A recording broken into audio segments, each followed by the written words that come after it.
What is going on, everybody? Welcome once again to vidIQ. Welcome once again to your weekly live stream.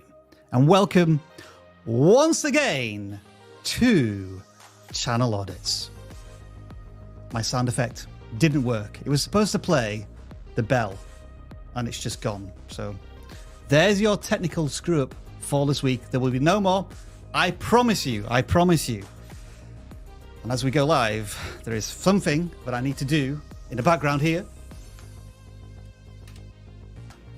That means we are officially live.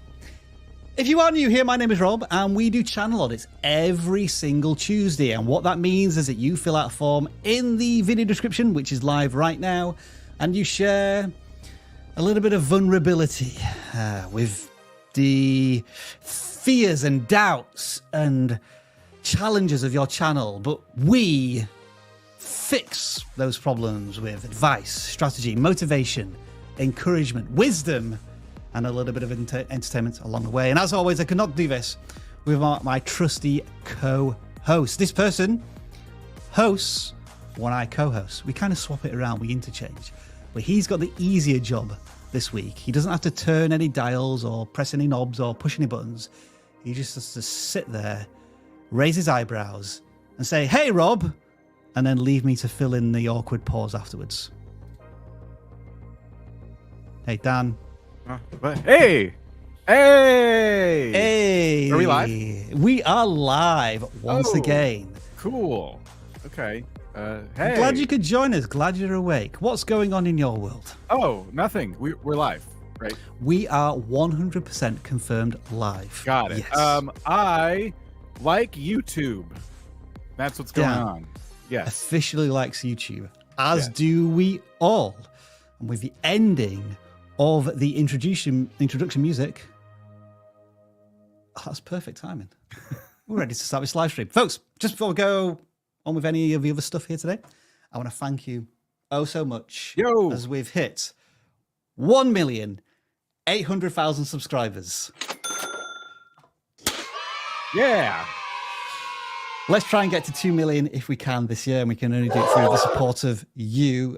I know there isn't 2 million people watching this live stream right now, so you're going to have to incrementally help us along the way. But truly, we are blessed. We are humbled. Thank you. Thank you very much. And this is our journey together. We are growing our channel in an attempt to educate you on how to grow your channel. And I think it's the credibility that we have that you put trust in us, and we are so thankful for that, and we will continue to support you with these channel audits. So if you are new here, say hello in the chat. If you're a regular here, do please welcome those people in, and we're going to show you how this live stream operates through a 48-second video. Welcome to the vidIQ channel reviews live stream. Simply fill in the correct form in the video description and your channel will be considered for review during a live stream. Channel reviews are free, so no need to send us a super chat, and don't spam us in the live chat. We'll ignore it and you may be put in timeout. If you need a channel audit right now, make sure to check out the vidIQ Coach AI tool that will help you with strategies, ideas, titles, scripts. Link in the description. It's a game changer. If you submit your channel for review, expect the following. We are sharing nothing more than our knowledge, experience and passion as fellow creators. Thank you to all of our moderators who help us out on the live stream every week. You know who you are. Give us a like if you enjoy this live stream, subscribe if you love it, and share it with like-minded fellow creators. All right, let's get started. Yeah, that's a pre-recorded video, so I want to just take a little bit of extra special time this week to thank all of our incredible moderators who do a phenomenal job every single week policing this live stream, because we know a lot of people join and they're just not clear of the rules, and they ask, like, how do I get my channel reviewed, review my channel? And there's a lot of standard stuff that they do. So we're almost on repeat. For moderators, it's eat, sleep, moderate, repeat. And we appreciate that, really, really do. I know Calvin the Unfindable is here. We found him. Every single week we find Calvin in the live streams, which is incredible. Slavgard Manga, and also Tish, and any other moderators who are not on the chat now as I'm looking at it. Thank you for all of the work you do every single week. It is appreciated, and I wanted to take a little bit of time out of this live stream to say so. We do super chats every single week, whereby you post a comment, you ask a question, generally about YouTube, not specifically about your channel. If it's impossible for us to answer without checking on your channel, and we'll be answering those super chats a little later on, but we recommend you get them in sooner because we don't want dozens of them to try and answer in the last 30 minutes, which is what typically happens. And just a final bit of housekeeping. There are channels that we may not be able to audit, whether it's through what we see visually or the viewpoint of a creator, which kind of doesn't align with a universal audience. We will apologize in advance if we can't do that and move on to the next channel. I know I say that pretty much every single week, but I think there was an occasion either last week or the week before where we looked at the channel, which had some pretty risque thumbnails. And so it was appropriate to say it for that channel. But with all of that being said, Dan, are you now fully awake, realize we're live and ready to audit some channels? This is live now? Yes, we are live. We are 100% live. So okay. Yeah, sure. We're going to get in there, Dan. I don't care if you're ready or not. Okay. We are going to audit the first channel that took our interest from the non-gaming forms.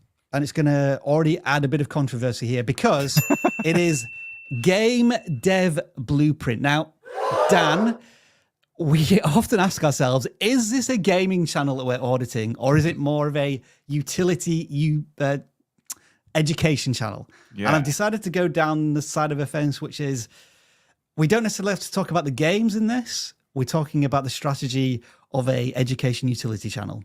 Do you agree? Yeah, I've taken GameDev channels before for this segment. So, yeah, GameDev Blueprint, 1,000 subscribers. So tick 1 for their monetization milestone. 27 videos. So they're not that long into their YouTube journey in terms of volume of content, but they have been posting for around about 8 months now. Just first impressions. What are you seeing from this channel? Pretty cool stuff. There are some videos on the channel that are doing much better than some of the more recent videos. Like, for example, when they do, it looks like VR tutorials, they do pretty well. Like how to make a VR game in Unity, complete beginner tutorial, evergreen video, probably still getting views to this day, introducing a lot of people to them or to their what they do. If you scroll down, okay, let's see, some 9K views, 6.8K views. So those videos that are very obviously tutorials, like through and through, seem to be doing pretty well overall. How far can we push Unity is one where I'd say it's probably not really a tutorial, but still got 10K views. And I guess that's what I want to touch on. There's probably a couple different content buckets for this channel. They have their tried and true tutorials, and then they have ones where they take what they know and they do kind of interesting things. And how far can we push Unity is one of those. So that's just visually satisfying from that clip, isn't it? I would say like that is within their realm of expertise. It's something that game devs would probably appreciate for a number of different reasons. And that's all fine and well. But when they covered like the Unity update and the new input system and things like that, they didn't quite get those types of views. Like the dynamic camera video is interesting because it is a tutorial, but it didn't do as well. It's only 4 months ago, and compared to the previous videos that did well, they were 5 months ago. So I feel like that should have picked up by now. But I'm in agreement there. It didn't quite do the same numbers, and that could be a thumbnail issue because it kind of you have a while to dissect it. It could be that they usually make 3D videos about VR and stuff like that, and that was a 2D tutorial. Yep. And they don't technically do that a whole lot. I mean, seeing the channel for the first time, maybe I missed another really successful 2D one, but they've moved maybe into the space of 2D, and it's not really hitting. And then the latest video is how to make a video game, but that must be a very competitive search term. And what you were doing before seemed to be working very well. Yeah. Moving on to how to make a video game seems to be going in the opposite direction for you. Especially the episode 1 tells me you've kind of planned a whole thing here. I would be a little more specific. If you're going to do episode 1, I assume you're making a game. And if that's the case, then I would talk way more about the type of game you're making and not how to make a video game. You know, how to make what kind of video game. That's going to be important. I've looked at game dev tutorials myself, and I am going to click on the ones that teach me the specific thing I'm trying to learn, not just the overarching how to make a video game. There's so many aspects of how to make a video game that's just, I think, a little too vague on the surface. It could be how to make a Zelda-style game. Just from the screenshot, it looks a bit similar to Tears of the Kingdom. What I'd noticed, Dan, as you were kind of just like reviewing the channel off the cuff, is that they did the very intelligent strategy of doing a number of tutorials about VR, but then I presume sticking it into a compilation. And I think that's the one that's probably brought them in a significant amount of watch time. And then the videos that were doing pretty well all look to be focused on lighting tutorials. So we can see these ones with 9,000, 6,000, and then 5,000. But then, as we identify, kind of after this collection of videos that were 5 months ago, they have now gone in a somewhat, I guess, like a gaming development pivot. You know, it's still gaming development, but as you say, 2D games could be very different to 3D games. And controller inputs, that's obviously a different aspect. And now they've started on what feels to be like a new big series compilation. So if we are looking at this one in isolation, what we are thinking is that maybe they need to just be a little more targeted with who they want to communicate to, what type of video game they're going to make, and continue on from there. Yeah, that's really it. I mean, that's the key, and I don't think it's too late for even that video. If they agree with our advice, they could just change the title and thumbnail to be more about the type of game you're making. There's going to be a type of game, and everyone knows that too. People who are researching game dev know that there's a specific type of game that they're trying to make, and therefore they're looking for the person who's giving them that. So it does feel like niching down a bit, but it can definitely help you because you're going to start targeting a specific audience that's very, that's going to get like the value that you're trying to offer. And then just very quickly looking at live streams, they are jumping into the live streaming world. I'm wondering if I would imagine this isn't a direct connection to the long form making a video game. They're remaking their first game. I'm wondering if they're going to take material from this and compile it into a long form video as well. Yeah, I have a couple thoughts about this. Sure. Normally I would say, oh, you can make different thumbnails for your live streams and titles, blah, blah, blah, blah, blah. But I've been keeping an eye on pirate software for the last like several weeks. And the holy grail, really, of live streaming at the moment. He's live now. Yeah. The thing about pirate software's content is that he uses that same exact thumbnail for every live stream and almost that same title. And game dev and Q&A, like that's kind of his bread and butter. You've probably seen his shorts. Even if you're looking at this going, who's this? It's the guy with the long hair makes all the shorts. If you click on his shorts, they'll probably, a lot of people recognize what I'm talking about here. Now, I'm not saying you need to make shorts like this or anything, although that's always really cool to do. I'm saying that, he doesn't change his title and thumbnail very much live stream to live stream. It's just game dev is a very, very like easy, low-hanging fruit term. Everyone understands what it means. And the other creator we were looking at was calling it Dev Hour, remaking my first game. I think changing that one word in the title, game dev, and if there is Q&A, throw that in there too. Like you can do maybe something similar here. I don't think it's going to make this dramatic difference, but it is a start to communicating your idea of your live stream. Like that's like step one. Now think of other things you can do to communicate the idea of your live stream as well, because you are going to need to do a little more heavy lifting. Pirate Software's already made it, as it were. So you'll need to do more than that, and shorts can help, but that's like a good first step is to start thinking about the audience you're trying to attract with these streams.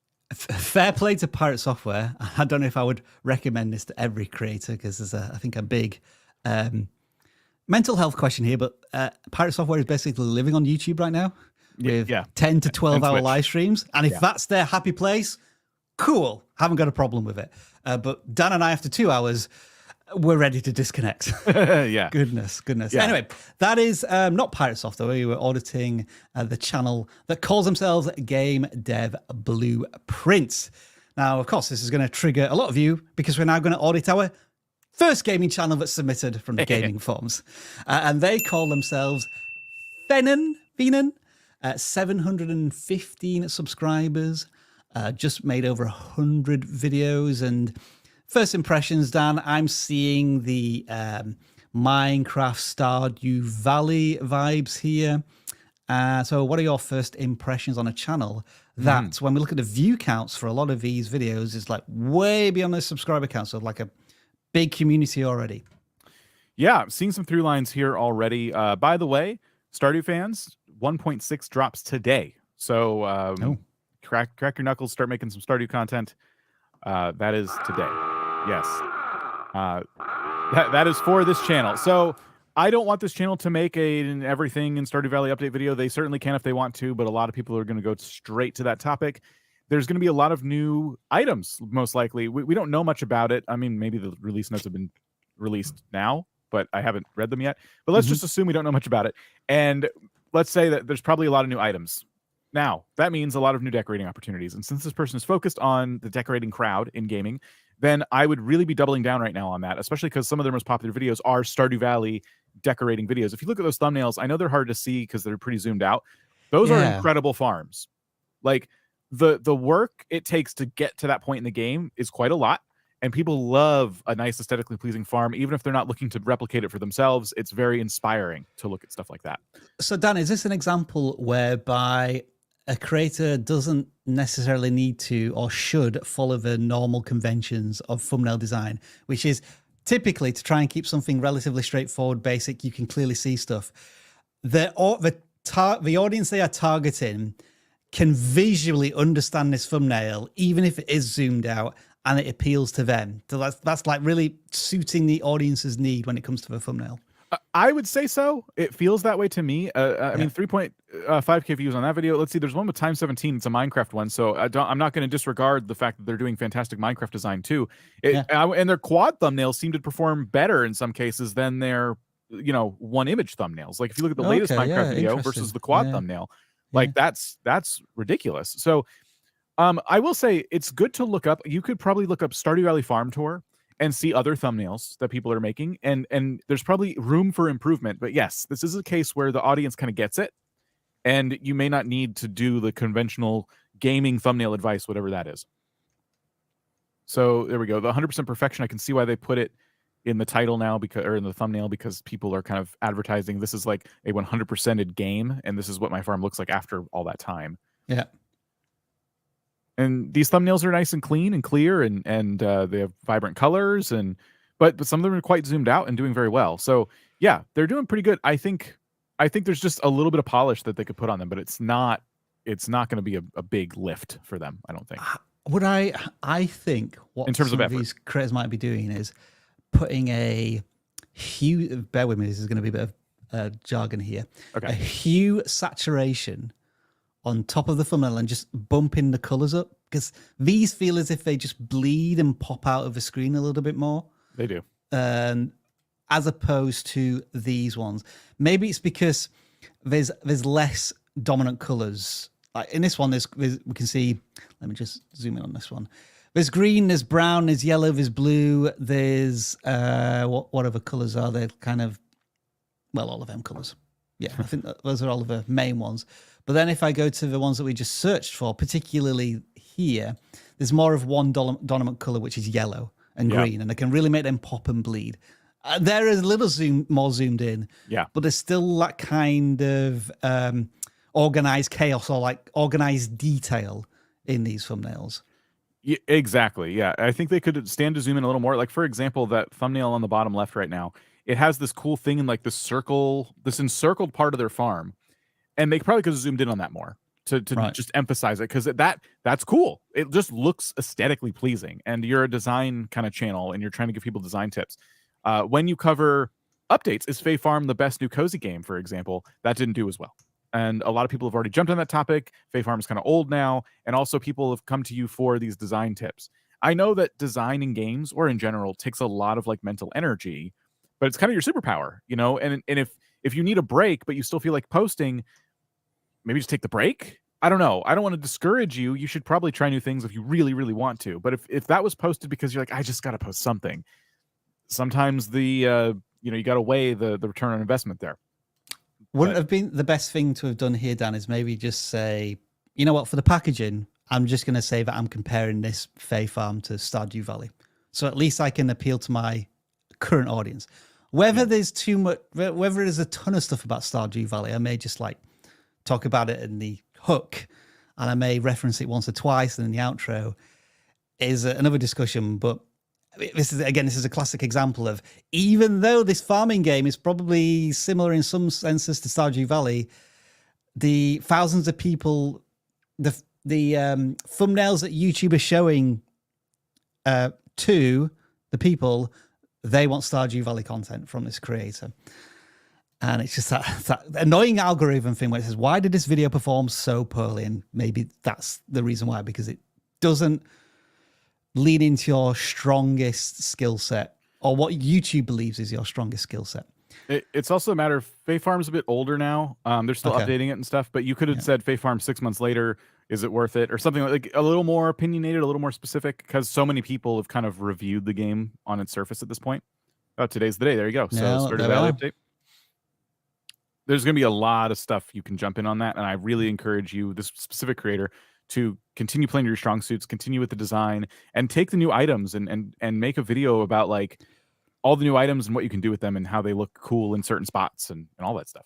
I wonder if there's a video there, Dan, like why I'm not starting my farm again in the 1.6 update. Yeah, and what's interesting is this time Concerned Ape, the developer, said this is a good update to start over. When the 1.5 update came out, if I recall, he's like, oh, this is a lot of end game stuff. You probably want to stay on your old farm, and a lot of people started over.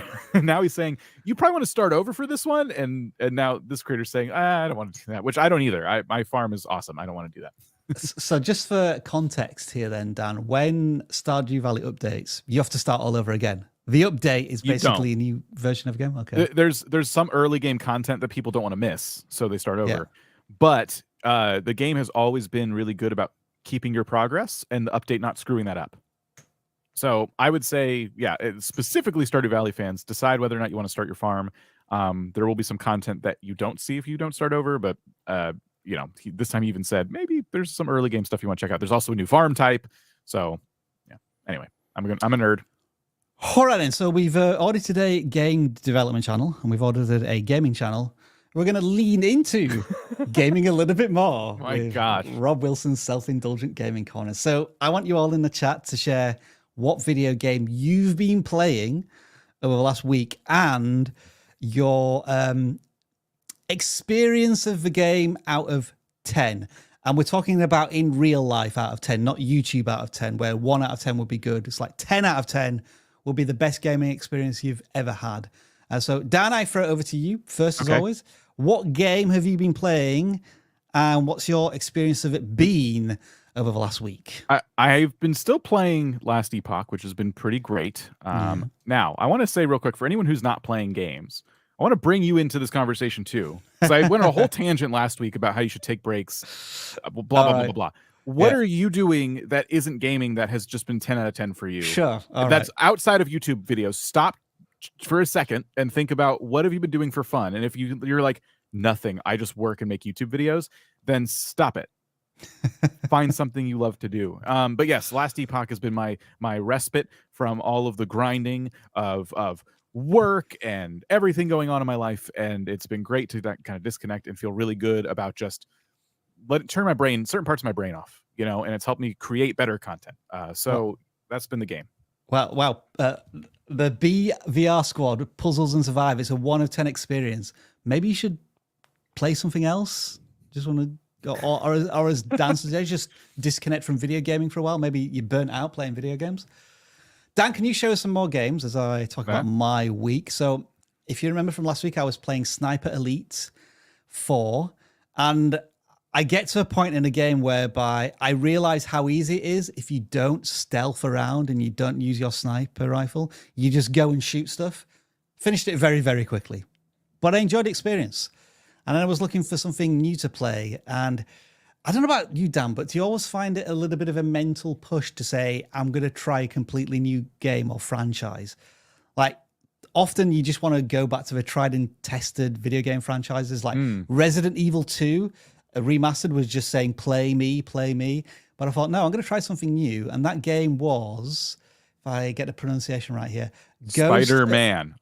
Ghost of Tsushima, which is a samurai sandbox game. And it's promising. I am enjoying the first couple of hours of it. It's story heavy, and the world is a bit sparse. I'm not sure how much killing or swinging of my sword there's going to be, but I'm hopeful. So I'm giving it a 7 out of 10. I need to give it another week to find out whether I'm really going to enjoy it. But yeah, that's what I'm playing. Ghost of Tsushima. And I apologize if I'm pronouncing the second part of the game wrong. But there, I think all of our gaming stuff covered in the first quarter of this live stream. So now we can actually audit some other channels. And the next one we're going to look at, it's a little close to our heart, Dan. It's called Creator Calls. And so this channel is trying something which I think is fairly different, fairly new, fairly unique. But is it a good idea, I think, is a question. What they're doing is interviewing creators from the UK and Ireland region about, I guess, their YouTube experience. So for all intents and purposes, this could be like a YouTube podcast in my mind. At the moment, they're, 2 months into this journey, and the view counts are quite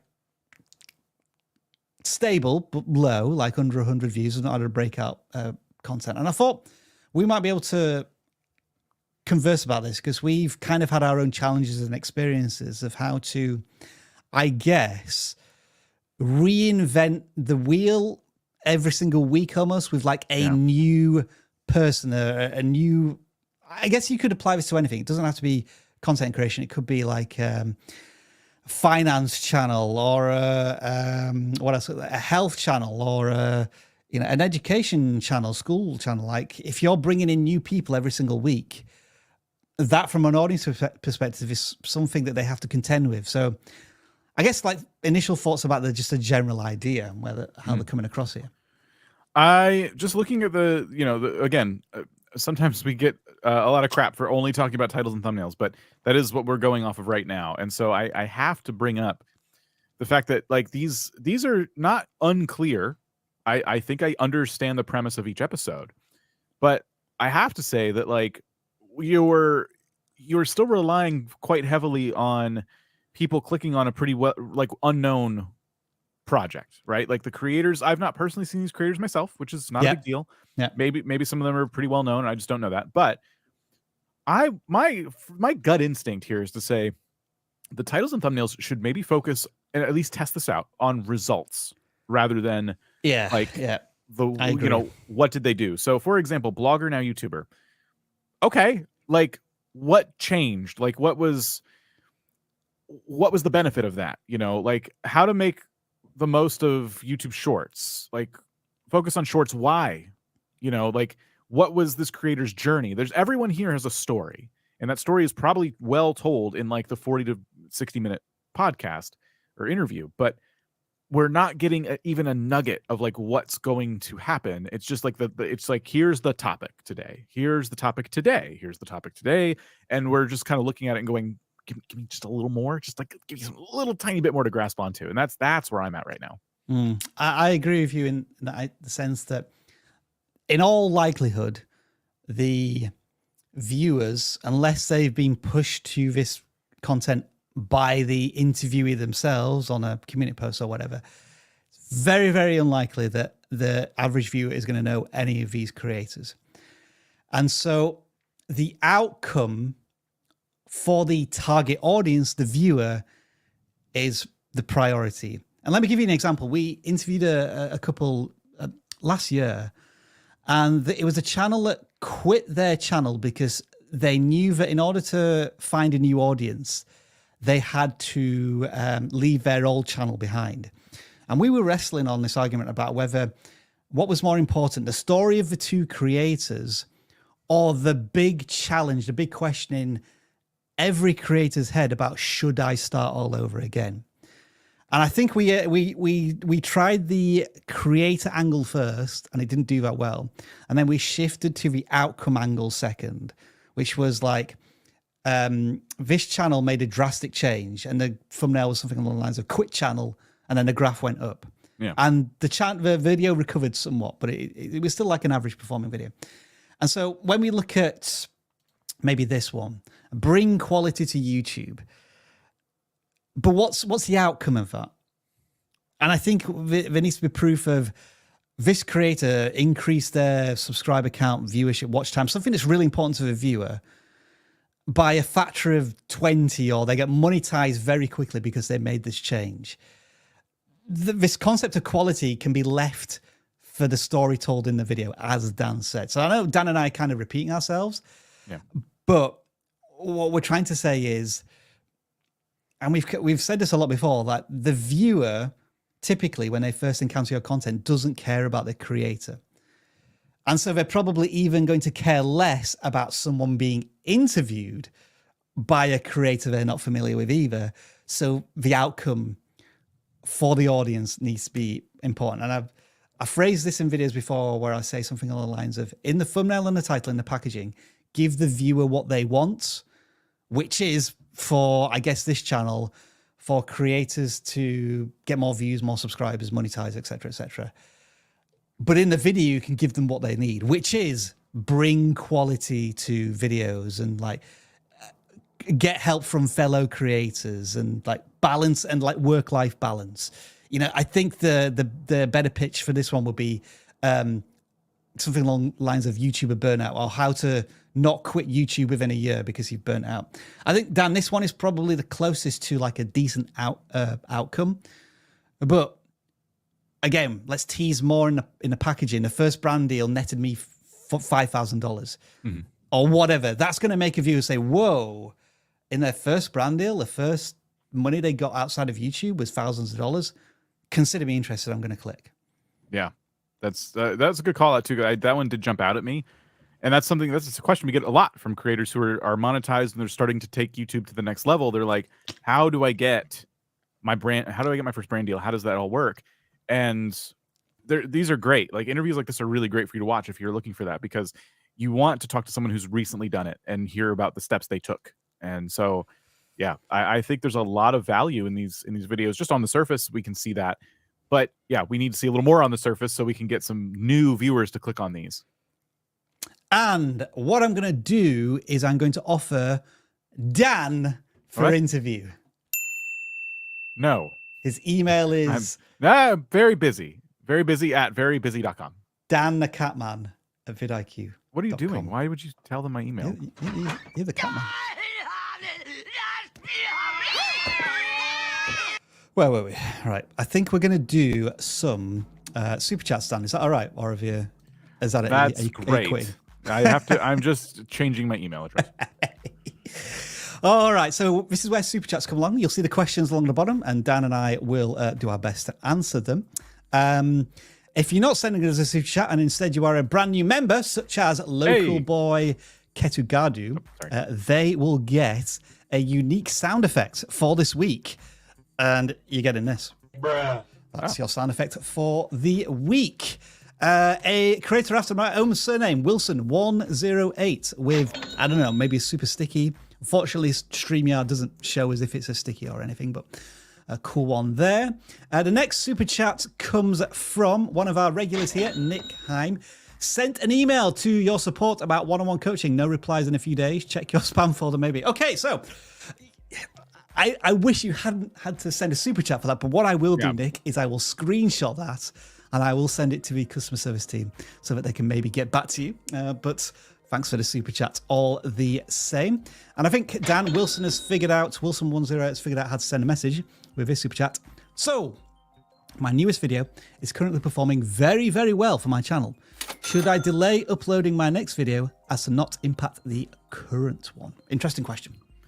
Okay, so this is a question we get sometimes, and I understand the logic of like, well, wait a minute, let it breathe. And we've done that ourselves. But I wouldn't let it breathe for more than like an extra day, maybe. And I would say that if a lot of new people are discovering your channel right now, what's the one thing they want? More. Hopefully more content. If you have a similar video that's just waiting in the wings, get it out there. Don't wait too long to get the new viewers something new to watch. I would say, I can only say this as Tom Hanks in Castaway, Wilson! What you need to do is consider what your next video is. That's the most important question right now, because if this video is performing very, very well, it's in their watch history, which means that more than likely the next video you make is going to appear on their homepage or suggested. And that video should speak almost directly to this video that's performing very well. So we're talking about the usual stuff here: double down, niche down, try and add more to the conversation of that video that's performing very well, and try and get it out relatively soon. Like, don't rush it, but I think you have momentum. Let's not sit on that momentum. Let's stack on top of well, I felt like Sean Cannell for all of a sudden there, like, with just like a brilliant phraseology. Yeah, so stack on top of that momentum. Pushed lemon. I only post once every 2 weeks if I'm lucky because of how big the MC projects are. I'm guessing this might be Minecraft. Is that okay, or should I go for smaller projects for more videos? Quantity versus quality. Well, I guess it depends on where you're at. I would say like a very big creator could probably get away with making smaller builds more often because people have earned, like, they have the trust, right? They have the community. But even like some of the larger creators who we've talked about in the past, like Farzy, when you look at his channel now, even like he's still posting massive builds that probably take a lot of time. Maybe there's a little team of friends you could have that help you build some of the foundation or something, if you're looking to output more. But we're in kind of a moment on YouTube where I think, I mean, at least from my study and what I've noticed is that people can post less but get more because the effort is clear. And if the title and thumbnail are obviously like, wow, there's a lot of effort put into that build, that's what makes it clickable. That's what makes it so unique and awesome. So it really depends build to build, I would say. Maybe some of the builds are more technical with redstone and stuff like that, but overall, like, people are going to appreciate the quality. And I think quantity wise, if you push too hard, you could burn yourself out. There's a whole bunch of pitfalls there. You could try it. There's nothing wrong, advice for everybody, nothing wrong with trying something and letting it fail and then just going on to the next project. The failure will kind of sting a little bit, but you tried it. That was the whole point. I tried something, it didn't work. I either need to refine my strategy or go back to what I was doing before. And so maybe that's what this creator needs to try. But yeah, that's my advice. I agree. If the work that you do is reflected through the effort and the quality, then it means you're harder to replicate. And I think that's such a key ingredient of creators who have a big time jump from one video to another. Like, if the viewer enjoyed your content so much, they're prepared to wait until the next one comes along because they've been starved of that content because no one else can do it like you. So if that's reflected in the numbers, like if you're spending 2 weeks making videos and they're just not doing anything, then it may be worth putting in less effort and quality to have a more regular cadence, because you can gain better skills and a better, like, understand more about your audience. But if it's working for you, you have a permission to take as long as you need. Yeah, Drew Gooden hasn't posted in a long time, and I know he's going to post eventually, and I can't wait. I love his videos. It doesn't matter how long they take, because I know he's going to eventually release something that's enjoyable, and that's what it's like to build a community and like earn someone's trust. Is like, yeah, if you need 2 months, take 2 months. Like, I know you're going to release a banger, so that's great. I forget exactly the title of this, but the video about plagiarism, which I think came out at the end of last year. Yeah, he posts like once every year. Yeah. So, and it did amazing, and people know that he's doing like really good research. He spends that time very well, even if a lot of that time is spent with him relaxing. That's what he needs creatively, so there's nothing, if you're like, if I'm going to take 2 months, I better be working every single day of that 2 months. Like, no, you need time to break away. Like, some creatives just need a little more time to cook. DIY microbiology. In my video, I did some tests using the product I buy. Should I show the brand of a product? The brand has nothing to do with a video. I just used the test to prove my points. I think there might be a natural curiosity from the audience. Like, hey, what did you use? If it was very important to the test, they may be asking that question. It could be an affiliate link opportunity as well. It's another thing, like, people was just constantly asking me, like, what is this and where can I get it? Yeah. It's like, I didn't reference it until I realized there may be an opportunity there. And it is a Dimvu, I forgot what it's called now. It's in the description. There's a link in the description, but yeah. If you think, or if your audience are asking what it is, then it's probably like a light bulb moment that you need to tell them. Yeah. Heroes TV Japan. I'm at 90,100 subscribers. Nice. Almost at 100,000 subscribers. Congrats. I get a great number in shorts, but longs, not so much. How can I make long videos, to get watched? It's a classic shorts channel challenge. Yes. I encourage you to make content similar to what you're doing in shorts, in the sense that if someone does happen to get it recommended to them, they would be interested in watching the long form content. But you need to go to title thumbnail school and you still need to post videos for that audience. It is kind of two separate audiences built onto one channel. So I want you to consider shorts a separate platform. This is just like if you grew a TikTok and you're like, how do I get people over my YouTube channel? It's going to take time. So just make long form videos with really good titles and thumbnails and hooks and topics, and make them for the long form audience. Don't just try and make shorts with like half-baked titles and thumbnails because you're like, well, I don't normally need to do that anyway, and I got 100,000 subscribers, so who cares? They care. A lot of people who watch shorts don't really watch long-form videos too. There's entire people who use this app and they stay on the long-form side and never click on shorts. So it is two separate audiences, and that means it's kind of retooling your entire content strategy for that long-form segment of YouTube. Check out Jenny Hoyos. She is an incredible shorts creator, gets tens of millions of views on shorts. And is trying to, I think, lean into long form content. Those videos get more like hundreds of thousands of views. So it's challenging even for the best creators, but you may get some clues about how she's converting or trying to convert that audience that watches shorts into long form content. But congratulations on 100,000 subscribers as well when you hit it. Football Nation, I do NFL and football related content. How do I continue to grow during the off season? So Dan, what I did here is just very quickly in the background, I did a search for NFL, nothing else, in the last month, because I think the Super Bowl was about a month ago. So these are some ideas. I think the draft is coming up soon. If not, it all starts there. And then you got training camps and everything else. So the off season's pretty short, in my opinion. But yes, go ahead. So like there was a big story as well about, because Viper's been talking about this nonstop over the weekend about I think Chicago's quarterback got traded somewhere or something like that. There's stories always happening, so jump on those big stories. But there's a lot of shorts here. Wow, like everybody in NFL seems to be doing shorts. That's incredible. That's wild. Did you click the shorts tag? I don't think so. Is there a shorts? No, because the top one is not a short. There's no way to filter by shorts, is there? No. On phone, I think there is. On mobile, but yeah, that's interesting. So anyway, people are talking about free agency a lot. I think that seems to be the buzzword right now. So that's what you can cover. And as Dan says, it's kind of like a natural timeline, isn't it? There's end of season, agency, training camps, pre-season, then back into the season. Yeah. And like there could be things about how to best prepare your fantasy football team for the upcoming season. There's probably some good ideas that you can come up with. Or another thing that you might be able to do is like the listicles of the 10 greatest catches of 2024, or the most amazing chokes in NFL and all of that type of stuff. There's ideas to be had, I think, and my search here of NFL in the last month kind of gives you an idea of what other channels are doing to fill in the time at the moment. Jellybean Crafts says, those of us that have hands doing all the work in our videos, we need a lot of help. But I would like to say thank you for your videos, because every little helps. That sounds like a haiku or a poem or something, but it's beautifully written. Very well done. Very well done. Nick is back with a question.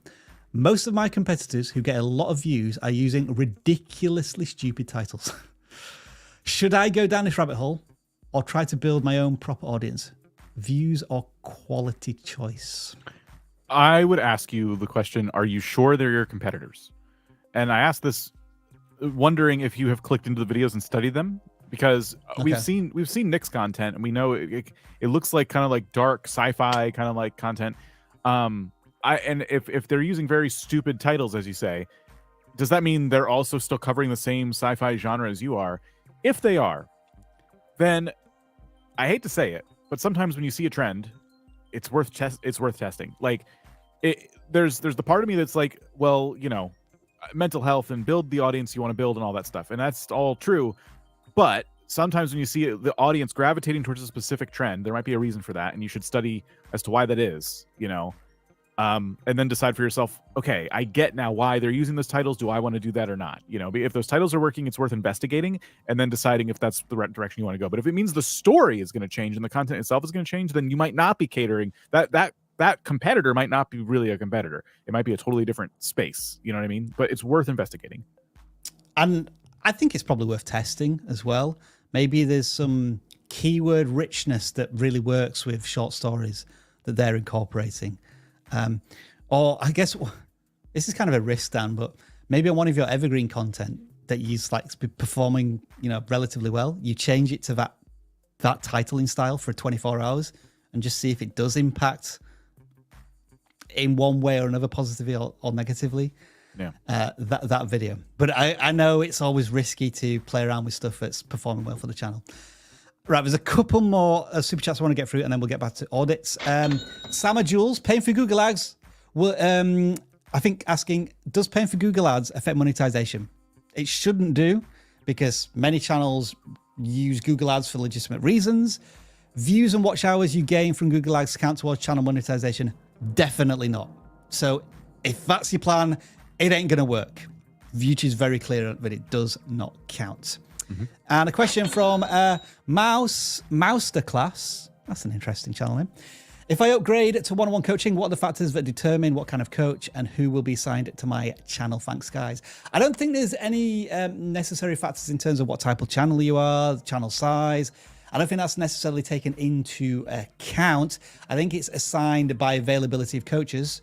But what I can tell you is, if for whatever reason it's just not working out with the coach that you're with, I will very happily accommodate you to try and find the coach that is going to work for you. So don't just think you're stuck with one coach and that's it. It's not going to work.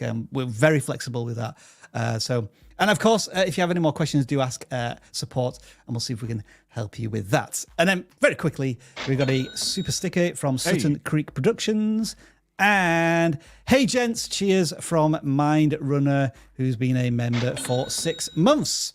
And that, Dan, takes us to the end of those super chats for now. We still have quite a few to get through. So, as I say, if you want to try and send them in now, so you don't send us in a ton of super chats when we're doing another round of super chats, because we'll start to panic, because there's quite a few that we still need to answer. But a lot of membership renewals today and gifted memberships. Thank you all for the gifted memberships and everything. You guys are awesome. Cool. Right. Well, they're going to be easy to do because they just need sound effects.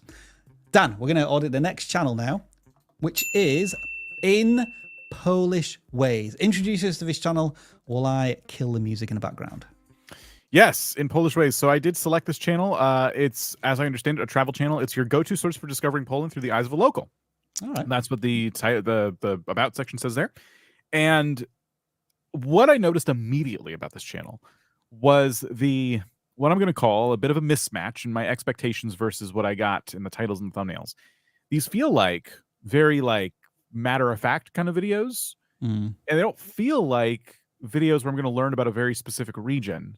You know, the latest video being especially confusing, how to avoid misfortune, and there's a black cat on the thumbnail. Shocking Polish superstitions you've never heard about. The Polish thing, it's kind of buried there. You know what I mean? It's a channel about Poland, but we have to really dissect this to finally get the Poland out of it.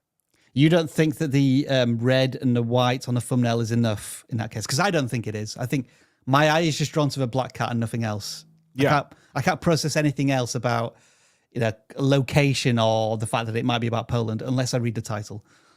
Yes, the video before that makes a little more sense to me. This thumbnail style. Yeah, Poland, is it an underrated travel destination? Hey, a good job. Can we clip that?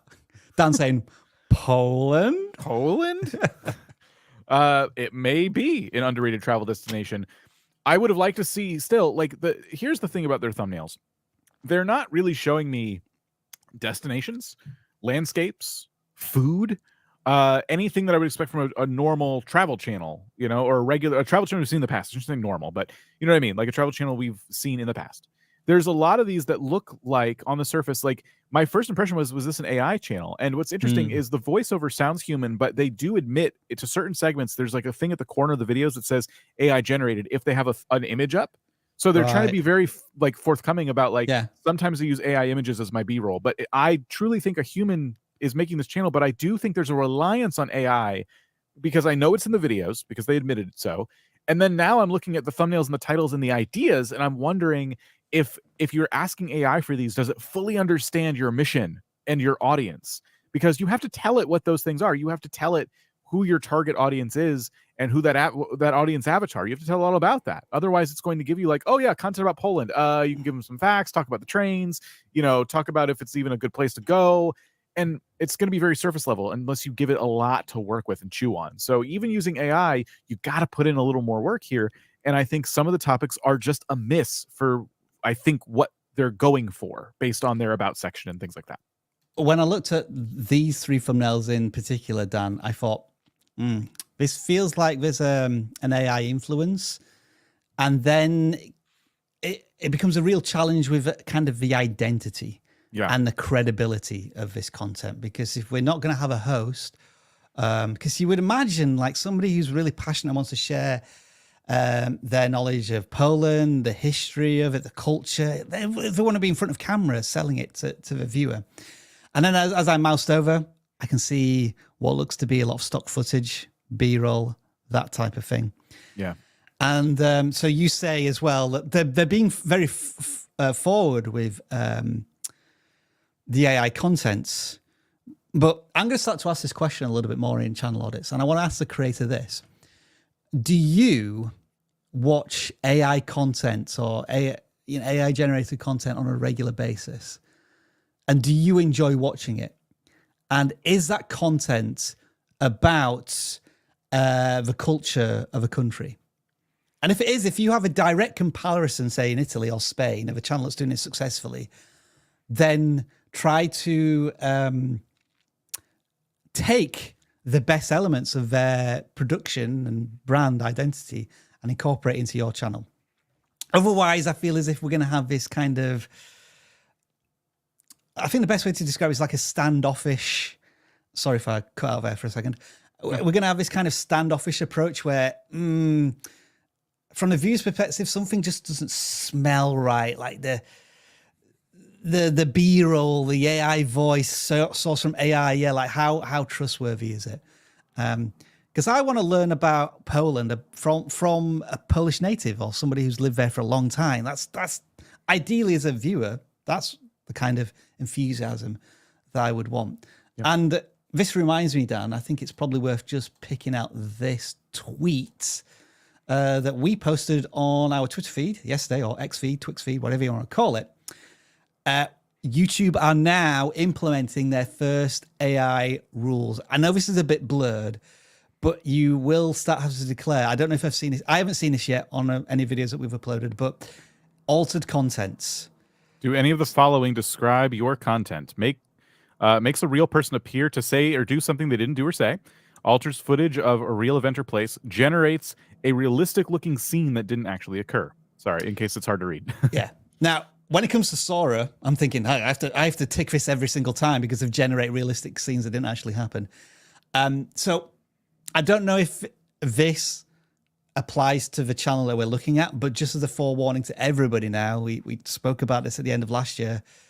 AI rules are coming in and the declarations seem to have arrived. I'll probably do a video on this in a week or two when I have the opportunity. So something to look at for channels such as in Polish ways. Any final thoughts, Dan? Or are we good to move on? No, that's it. For this channel, we're still live. Don't go anywhere. Yeah. All right then. And the next thing we're going to do is this.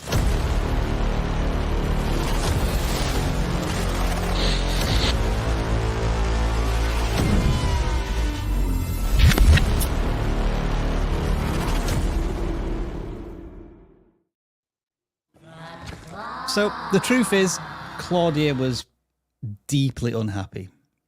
And so we've given Claudia the week off. So we're just going to be doing normal, random selections from the claw. This is how it works. We have 413 people who've submitted on the claw so far. So I will type that number in, which allows us to pick one of those numbers from the claw. And it is 29. I will take 29 and grab their URL, and we will audit this channel. We have no preconceived notions of what this channel is about. First impressions are always important, and we will be giving you first impressions for the channel called hREED, the Lunar Echo.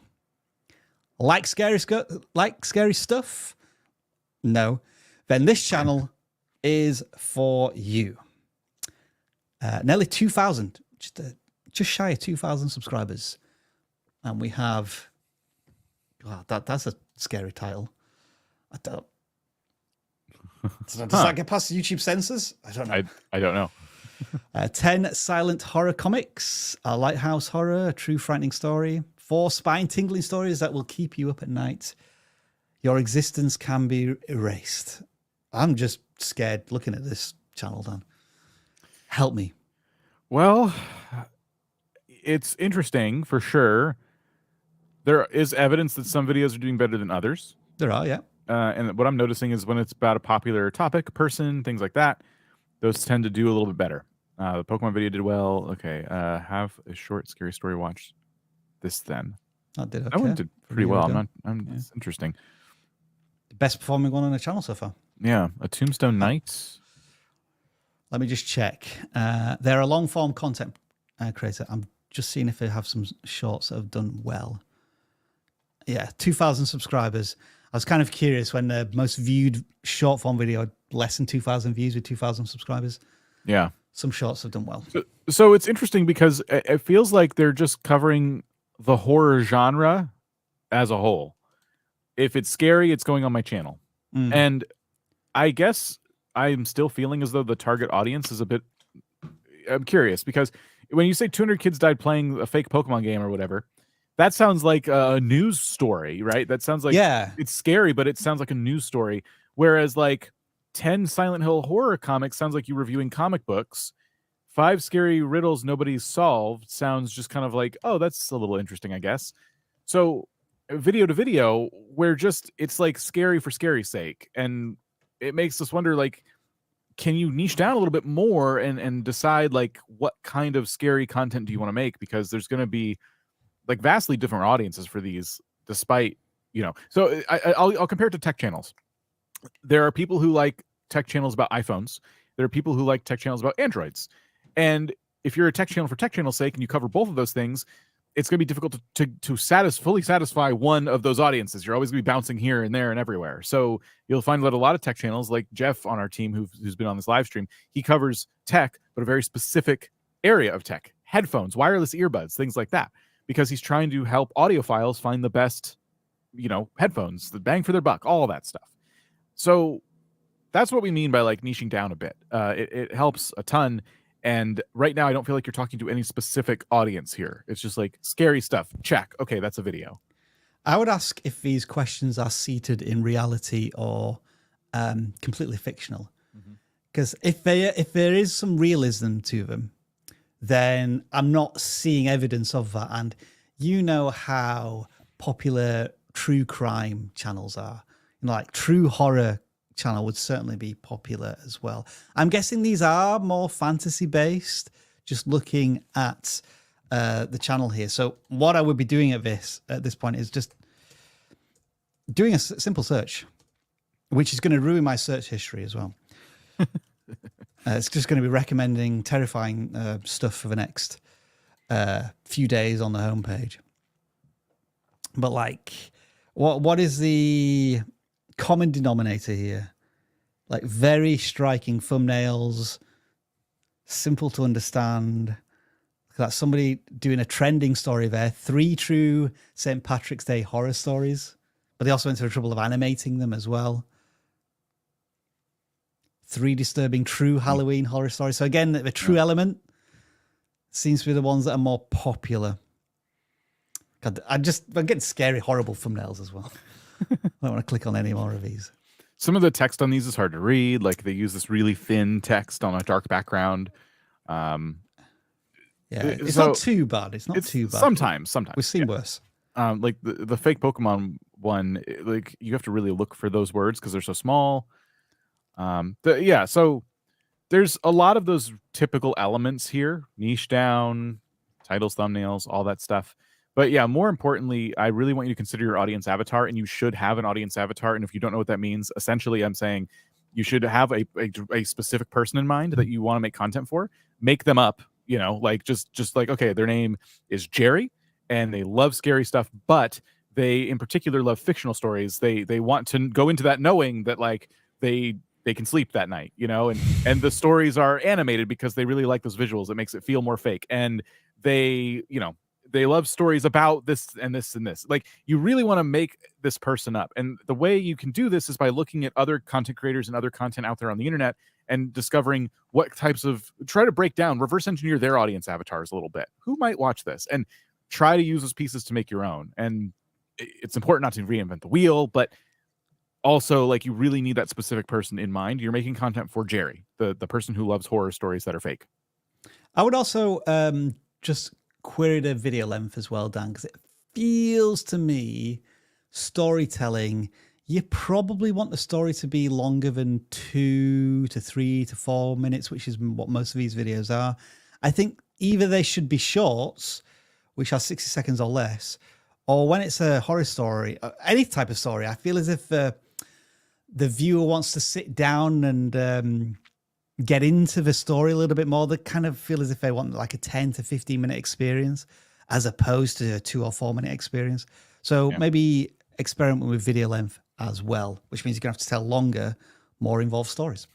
For those interested in audience avatars, please go look at my video called How to Get a Subscriber Every Day. The thumbnail is a calendar with like green +1s all over it. Please go watch that, because that's like exactly where I'm coming from. And the advice is still very relevant. I remember, Dan, when we were really struggling on what the thumbnail should be for that, and I just whipped it out and he said, yeah, that's good. Yeah. We'll go with that. Right, so gaming channel. I forgot to reset the number, but oh well, it picked a good number. Anyway, so it's 183. See, with Claudia, you don't have to reset the number ever. It's like that is high that tech. is so true, but we still would have been waiting for a response. No. Verbose MC is a creator with approaching 100 subscribers, but just 3 videos. I would suspect maybe to delete some previous videos, given the view counts, but hey, that's fine if you want to start from scratch. I would say in terms of channel branding and channel focus, I mean, we're only 3 videos in, Dan, but I like what I'm seeing here. Well done. Yeah, simple thumbnails, very nice and vibrant, easy to read text, and value-driven videos. Yeah, simple tutorials about how to make contraptions in Minecraft. You know, when we're talking about creator calls and we were trying to, like, what would be the value in the packaging? This tells you exactly what you need to know. Like, if you're going to farm, I don't know, is it carrot farming a big thing in Minecraft? I don't know. It sounds bonkers to me. But hey, you're going to get 250 carrots per hour. If that's good, click on the video. I don't know what the carrots are used for. And what there are carrots, but here's the thing. That is the other part of this that the creator should probably understand. Your infinite rails one seems more valuable to me than, say, a carrot farm that can produce 250 carrots per hour, because the carrots, now I haven't played Minecraft in several years. Carrots might have this very specific use now, and you need lots of them. Rails do, like, you do need a lot of rails, because if you're building a rail system from one end of the map to the other, you can't, it's like an infinite map, but you know what I mean? From one build to another, it takes a lot of rails. So if you've developed a system that just crafts them infinitely, that's awesome. And that's going to be really valuable. That's why that video did so well, in my opinion. So don't just think about, hey, what can I teach people to build? Think about, what can I teach people to build that will bring a lot of value to their game? And again, if carrots have that inherent value, and I'm just missing the point there because I haven't played in forever, that's on me. But I don't know if they do. Right, Dan, I scribbled out this title here because I want to ask you, do you know what is easy here? The sugarcane farm, yeah. It's okay. The pistons will push, sugarcane grows, and if you just push everything but the bottom layer, it'll just keep growing. So that's like an infinite sugarcane farm. The things at the top detect, oh, the sugarcane's here, I'm going to push it. So it's just generate sugarcane infinitely. Because I was just wondering, like, I'm a layman, so I didn't know that, obviously, but I'm thinking, is easy is a bit too vague here? So wouldn't, again, the value be infinite? An infinite amount of an item is the more valuable than saying something is easy. Maybe. I would argue that a sugarcane farm is probably the first automated farm a lot of people build because it's just so easy. In like just inherently, so you have a lot of competition. A lot of people like they're one of their first tutorials is a sugarcane farm, and so that's the problem I think with the video. Easy is fine in my opinion because it's clear to me what is easy. Right, I see it, I get it. I've played Minecraft, so I understand it. But they could have tried other things too. I don't think that was the difference maker. I think it is just what's gonna be the most valuable contraption, and infinite sugarcane that isn't as valuable as maybe infinite rails. But a very clean start for especially for a gaming channel. The thumbnails are phenomenal. They've already started the community tab. I know you've only had one vote in 2 weeks, but hey, you've started a community tab, and like in 2 or 3 years' time, when you built up a community, you'll be getting hundreds, if not thousands, of votes per voting poll. Dan, you got to keep posting there. I'll leave a final words to you then, Dan. Other than the posted 3 videos over the course of a month ago, but I haven't done anything since. So commit to a consistency a little bit. But what would be the last thing you'd recommend, Dan? All of those things. Commit to consistency. I'll just go back to what I said. Like, make sure whatever it is you're building brings value to the player. Even if you go outside of making contraptions. We saw earlier someone who's making builds that look spectacular. People might want to learn how to build at that level, and they're going to learn it maybe through your videos if that's something you like to do. So just for Minecraft, it's a competitive space, but everyone has their own unique value and take on things. So keep doing that. All right, folks, I just want to let you know that we appreciate you. If you are appreciating this live stream, do make sure to give it a thumbs up and just help us out with the engagement. And I don't know, maybe let us know in the comments right now, what are you finding most valuable from this live stream? I know we can't audit every single channel, but hopefully, even if you are just a passive consumer of information here, like what's the biggest takeaway you've had so far from this live stream? As I check the numbers and see that we've got 449 submissions now, I will reset the numbers here to make sure that every single channel is considered. And we pick out this time 132. Dan, you can answer that question if you want. The answer is yes. You do need to refill out the forms every week. We do delete them because we get between the two with like 1,000 submissions, and we want to make sure that they have the best chance of people being there. If we just never deleted them, we'd have thousands and thousands and thousands of channels to pick. Can you imagine, Dan, if we'd never purged these forms, I think we'd now have 300,000 channels to pick from. Yeah. and Claudia would just quit. Oh, yeah. No. MoxCrypto. It's been a while since we've looked at cryptocurrencies. Are they all now in the toilet apart from BitCurrency? I don't know. BitCurrency, Bitcoin. BitCurrency is, just as well. Yeah, I think there's been a bit of a resurgence in the topic lately. I think, like you said, Bitcoin, I think, came back a little bit or something. So I think what's getting me about these is every single thumbnail, except for the latest one, is basically the same. Crypto explain, crypto explain, crypto explain. And they make their channel icon the most important thing on the thumbnail as well. So we're delighted to see that you've done this. And anecdotally, it's made a difference. Yeah, time is running out, but you need to understand. So yeah, there's a much stronger value proposition in that video just by the thumbnail alone. I would say the title's still a bit vague, but gosh, I can almost sum up all my advice with that one video. So the title here is "Time is Running Out, Pipe," but you need to understand ... pipe 10 coins part 8. Goodness. So it feels like you're trying to shove as much information into the title as possible without and not leave. And then what you've lost is a really strong pitch or value proposition. Yeah. I don't think you need to include 10 coins parts whatever it is in the title, that can be saved for the video itself.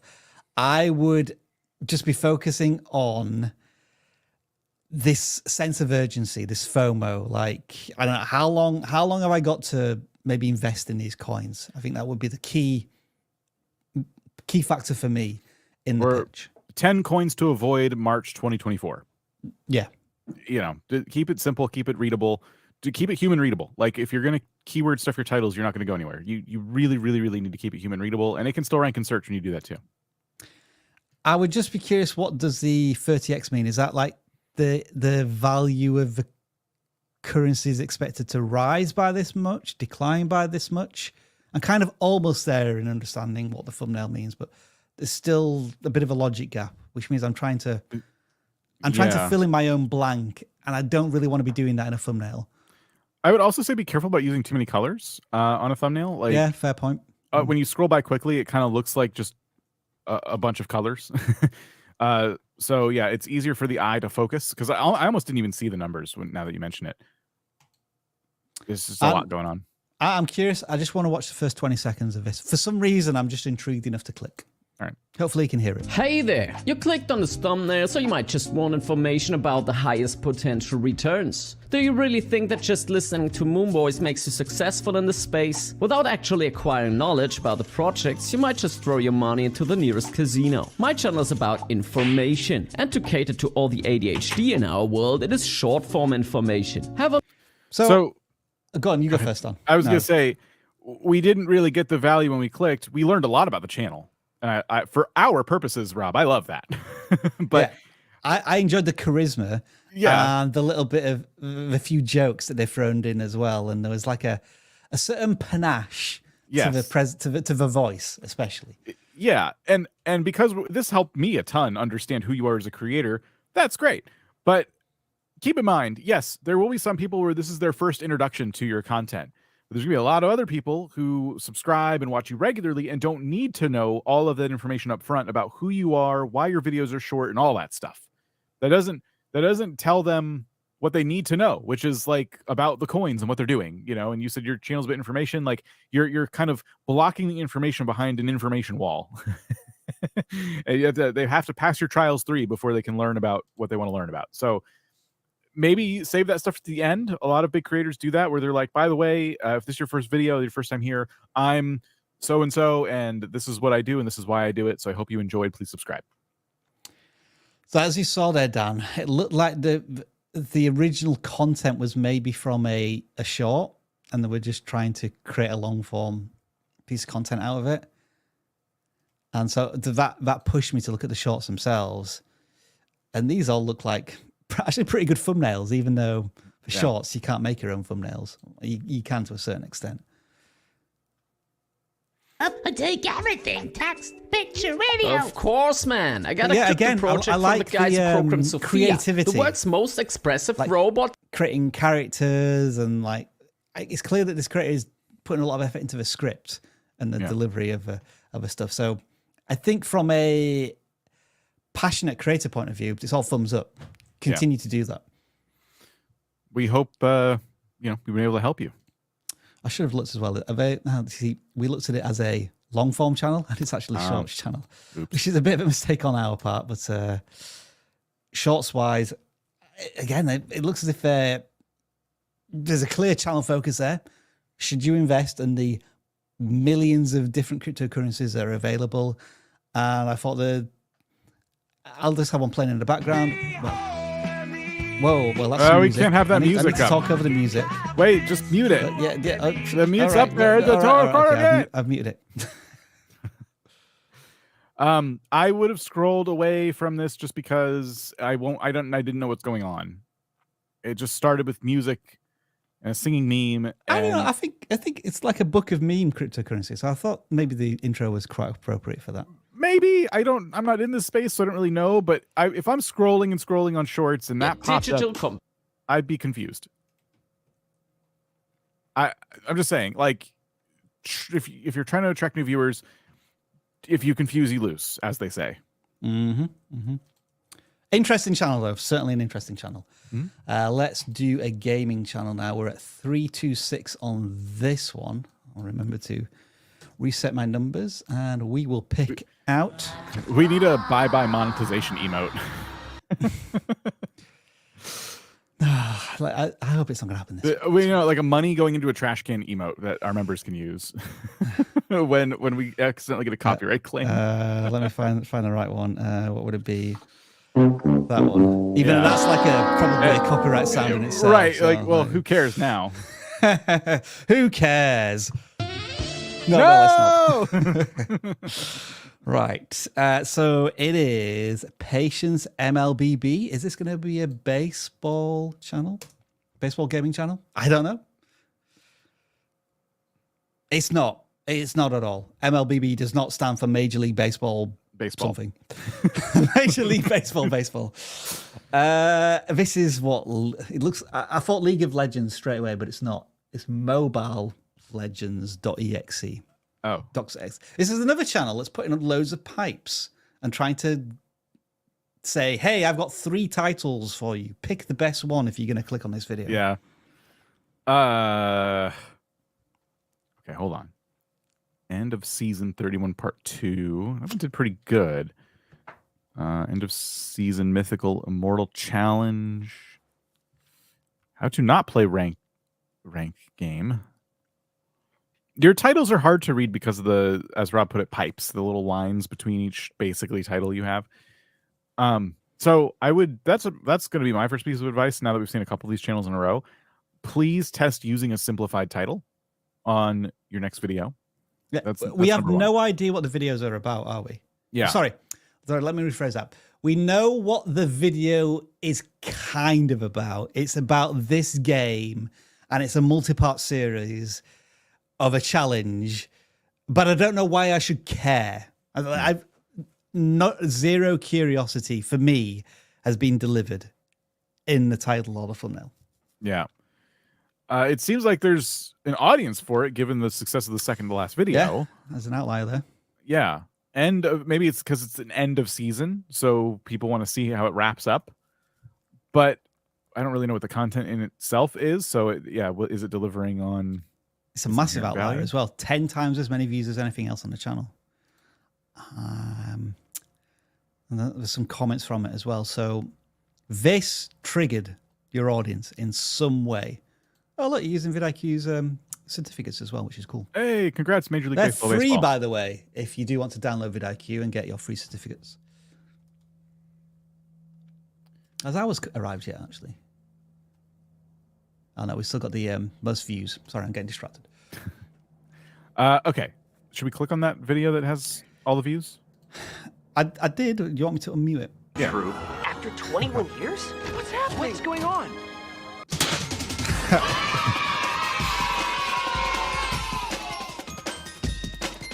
Now we're going to get another copyright claim. We can't use this music either. Thank you all for helping me with my goals. My goodness. This is a big sale. Without your help. At least they didn't just call the video a 200 subscribers. 63% of you are watching who Oh has my not subscribed goodness. yet. I hope you don't mind clicking that subscribe button. Where are we? We're and 30 click seconds that into this point. notification bell, so you can stay updated to my new YouTube videos. This is Mythical Immortal. All right, so we're into the video, Dan. Whew, Hey, 45 we made it. seconds. We made it. Listen, very happy for you on your 200 subscribers, but you're growing quickly. You've already have 340 subscribers. Please never do this again. Your subscribers can't handle that. That's too much energy. That's too much chaos. Very well edited. Please never do it again. I agree with that. Yes. Listen, your subscriber metrics, it's really fun to see them go up, and your community does want to be part of that journey. But dedicating 45 seconds on what could be someone's very first video from you to that one celebration is a good way to get a lot of people to not continue with you. And that's kind of an issue because this video may have been more valuable to a lot more people, but perhaps it's not going as far as it could because too many people click off of the intro. Look at your retention to confirm that. Yeah, I'd be fascinated to see it. Yeah, but the subscriber metric is important to you guys, but it's important to you and you alone. A lot of your viewers are there for the content, and your core community will like that you're growing, but they don't want to be inundated with, hey, I got to this many subscribers now. A lot of you still haven't subscribed, so you should subscribe too. You know, it takes away so much from the hook of your video. And I shudder to think how much more popular that video could have been without that intro, personally, you know. And we say this despite the fact that it's an outlier video, most views on the channel, etc., etc., etc. I think we've said it repeatedly now, both in the conversation about the titles, the thumbnails, and the video hook. Get to the why of the video more efficiently than what you currently are. Yeah. Because as Dan says, there's an audience here, they're watching your stuff, and you've got editing chops. I think you could probably make good videos, but just make it more about your viewers rather than the celebration of, for you, something that's important, but not necessarily for me wanting to know about the end of season Mobile Legends game, and etc., etc. And my last piece of advice for their video is, please get a better AI voice if you're going to use an AI voice. There's the voice cloning tools now are just nuts. We use them almost every week now with our silly AI bots we brought on. And even the silly voices we make sound a lot better than that one. So just a pro tip there. 246. Oh, Dan said that's a pro tip, everybody. For people who are using AI voices, if you're not going to listen to us and just use your real voice, then the pro tip, use a better one. Dan is now calling himself a professional channel auditor. Sure. Yeah, well, it's kind of technically true. Technically true. If you think about it. The Compareoke Lounge. I think I've said that right. It's kind of an interesting name. Nearly 400 subscribers, 11 videos. And for a channel that is putting what I would say no effort whatsoever into their thumbnails, that's a pretty good return on investment. It is. And it looks like they're having a lot of fun. It looks like fans of karaoke uploading something they are genuinely passionate about, which is awesome to see. Look at that outlier there. 1.2K views. Yeah, so I'm curious as to, I want to play one of these, but I'm worried about the music. But I'm just going to do it anyway. We are in such a deep hole right now. Right, so they are more accustomed to it, but I would like. So they're comparing their favorite karaoke tracks. Maybe doing some karaoke, perfectly fine. Haven't got any problem with this. Like, if you're brave enough to do this and then publish it out for 2.5 billion people to watch, that's cool with me. I guess what I'm starting to think about already, Dan, is isn't this channel like primed for live streams? Like taking requests. Wow, yes. Interacting with the audience. And shorts, too, of the live streams. And shorts of the live streams. Yeah, I think there's opportunities here to branch out from what you're currently doing. I just think this feels like very community-driven content.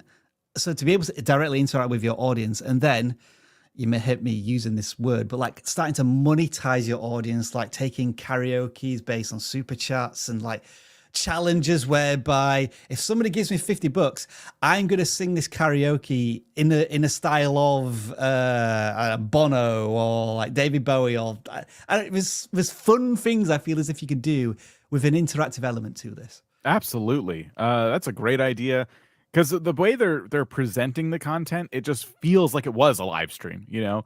Maybe it could have been they're re-uploaded as VODs, I don't know, but it does feel like, yes, as you mentioned, this is definitely like a community thing. I gotta wonder why. Maybe videos just take some time, but like sometimes they do pretty well in terms of views. It looks like the karaoke night videos specifically do a lot of views when compared to the recent videos, original versus cover. Which are less than a minute long as well. Yeah, T wants to know if G can dance and Salt and Butter Please. Those videos, maybe you were trying a different title strategy there. I think I love a simplified title, but I think the karaoke part is now missing, and people they don't realize that, oh, these are karaoke videos, whereas the other one's karaoke night, very simple. Like everyone kind of knows what it is out of the gate. What I can imagine is happening here is that people will start the video and then they might not actually watch the video. They'll put it to one side, but they'll just listen to it. So it almost becomes like a podcast.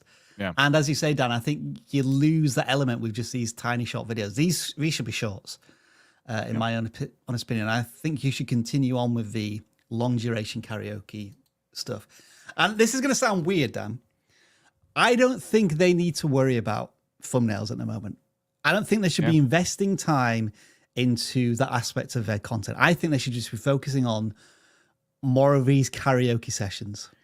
What I would do if you're going to invest anything, when you can, improve your lighting and or camera setup so that when these auto-generated thumbnails are clicked or picked, they just look sharper and cleaner, you know? But that's not an immediate urgent need. I think the urgent need is like figuring out your titling, and I think your karaoke night is a great place to start because, I mean, the last video you did with that title has 785 views. It really does a good job of following the outlier before it with over 1,000 views. Exactly, I think you're starting to build an audience, and then you've kind of quickly changed the tune, as it were, and now people aren't coming in as often, which we don't want to see. Maybe you're just trying to upload a little bit more, and I get it, but hey, like it's okay to take your time and experiment with live streaming. That would be a lot of fun, I think. We would request a bit of George Michael. No! All right, let's go to the super chats. I think, Dan, we have several. Yes, because now this live stream is being copyright claimed. We need to we need help.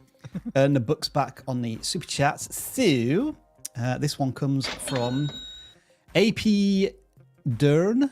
Following your advice, the past 2 streams, I've got 15 plus subscribers and cracked 1.7 thousand views on our latest video. Yes, we got something right. Congrats, we got something. Like, do we actually give good advice? Yes. Oh man, that's imposter syndrome. Rob needs. What's some good advice for a music channel? Here, so karaoke. What I always remember, the advice we got once from a music creator is, you have to rely a little bit more on search-based traffic. So including the genre of your music, an emphasis on the genre in your packaging is quite important. So try to include that wherever possible.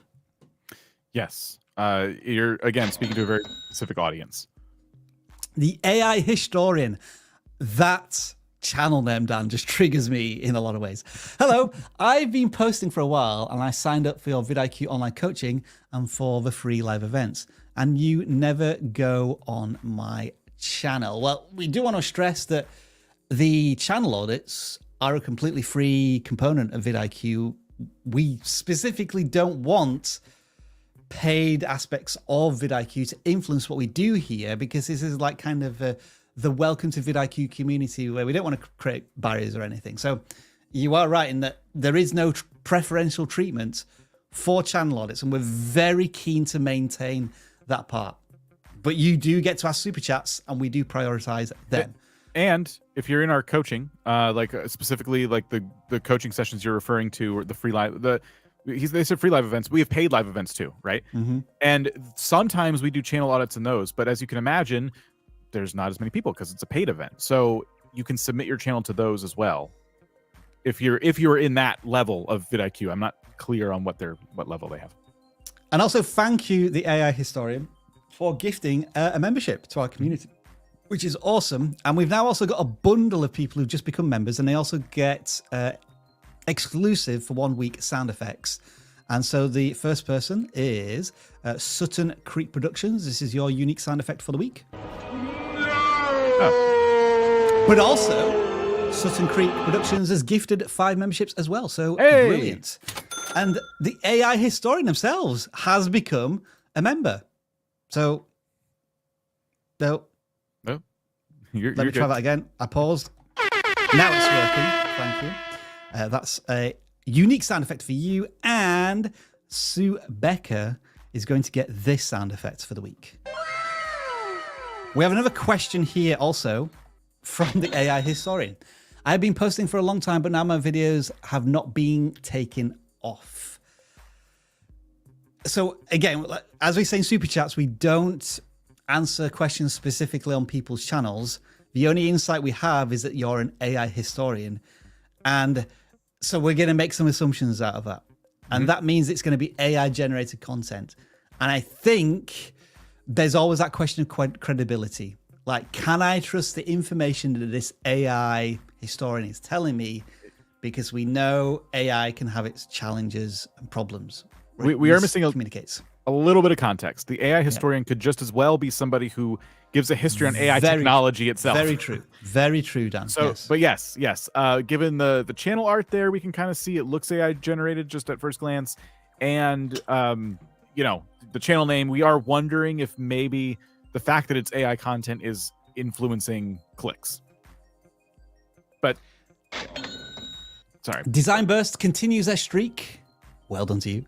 For a small YouTube channel, do comments help with impressions? And is it okay to delete negative and nonsense comments? So I don't think comments really help with impressions in any way, shape or form, because impressions are all to do with thumbnails. Now, obviously, you may get a view when you go back to reply to a comment or vice versa. But again, we're talking about very incidental numbers here.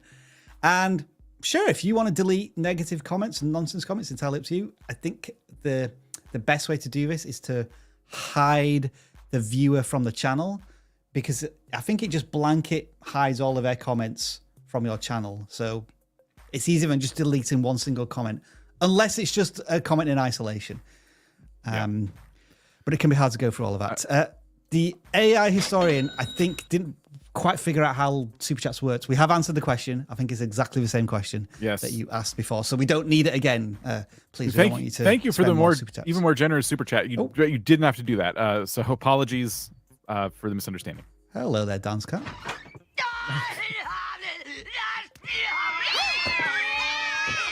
Every time, Dan. Every time. Okay. Next Super Chat. NCL Fishing. Should I combine videos into longer movies or not? So this is a compilation idea. Yeah, we can. It depends. I've been an advocate for this style, but it doesn't necessarily work for every single type of content or channel out there. What I will say is that I've seen people successful in that regard, and what really tends to work is when you're on a journey of some kind, and you can encapsulate that whole journey by combining all these videos that, you know, maybe you did like a 10-day kind of series. You wait a little bit, and then you kind of put that into one big, massive video. Like, it works really well for that kind of content. But just trying to take anything and put it together, there's some more strategy that's to go into that. If there is connective tissue, I think, Dan, then it's worth maybe compiling into like an overall arc with it. Because the thing what you're trying to do with these compilation videos is that you kind of want your existing audience not to notice it, because it's trying to appeal to the audience that hasn't come into your content before. And so they get all of this good juice and energy and passion from you in a single video all at once. Devante Talkaholic, how would you grow a movie reaction channel? Oh, Dan, looks like you've been silenced from this one. Okay, sorry. So I would say, first of all, reaction channels are very common. So you're in a very saturated market. And me personally, I would say that you want to really lean into a very specific audience and become the master of that particular audience and interest. So it might be, for me, a reaction channel that's solely about Star Trek DS9, like one television series I'm going to watch through the entire thing. Or if you want something more current and more recent, then it's just the Marvel movies, like not DC or any other fantasy movies. Stick to that one topic. And once you've done the reaction, then you can maybe do offshoots of those reactions, like the things you missed watching it the first time around. Like, I react a second time and I find more information about this particular movie that I'm watching. Because what you're going to have to try and do is find a unique angle which separates you from the rest of the reaction crowd, because we probably audit 2 or 3 reaction channels a month, which means that there's a lot on YouTube. Dan, you can bring yourself back in now, please. Thank you. Is it over? It is. I'm a savage creator reacts. Is reuse the same as copyrights? No. Well, when we say reused content, I think we're warning that if you reuse content too much without enough transformation, then we are saying you could get a copyright claim. Right? No, there's a difference.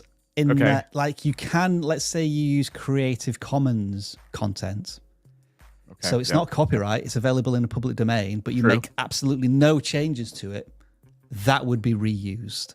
So it's Got it. YouTube is saying if you take something that you're more than welcome to take it, but you don't change it enough, make it enough of your own original content, then that would be considered reused. Whereas copyright is, well, actually there's an owner to this and they don't want you to use it in that way. And then it would be fair use if you transformed it. It gets complicated. We've made videos about this. Search on YouTube for them. Push Lemon.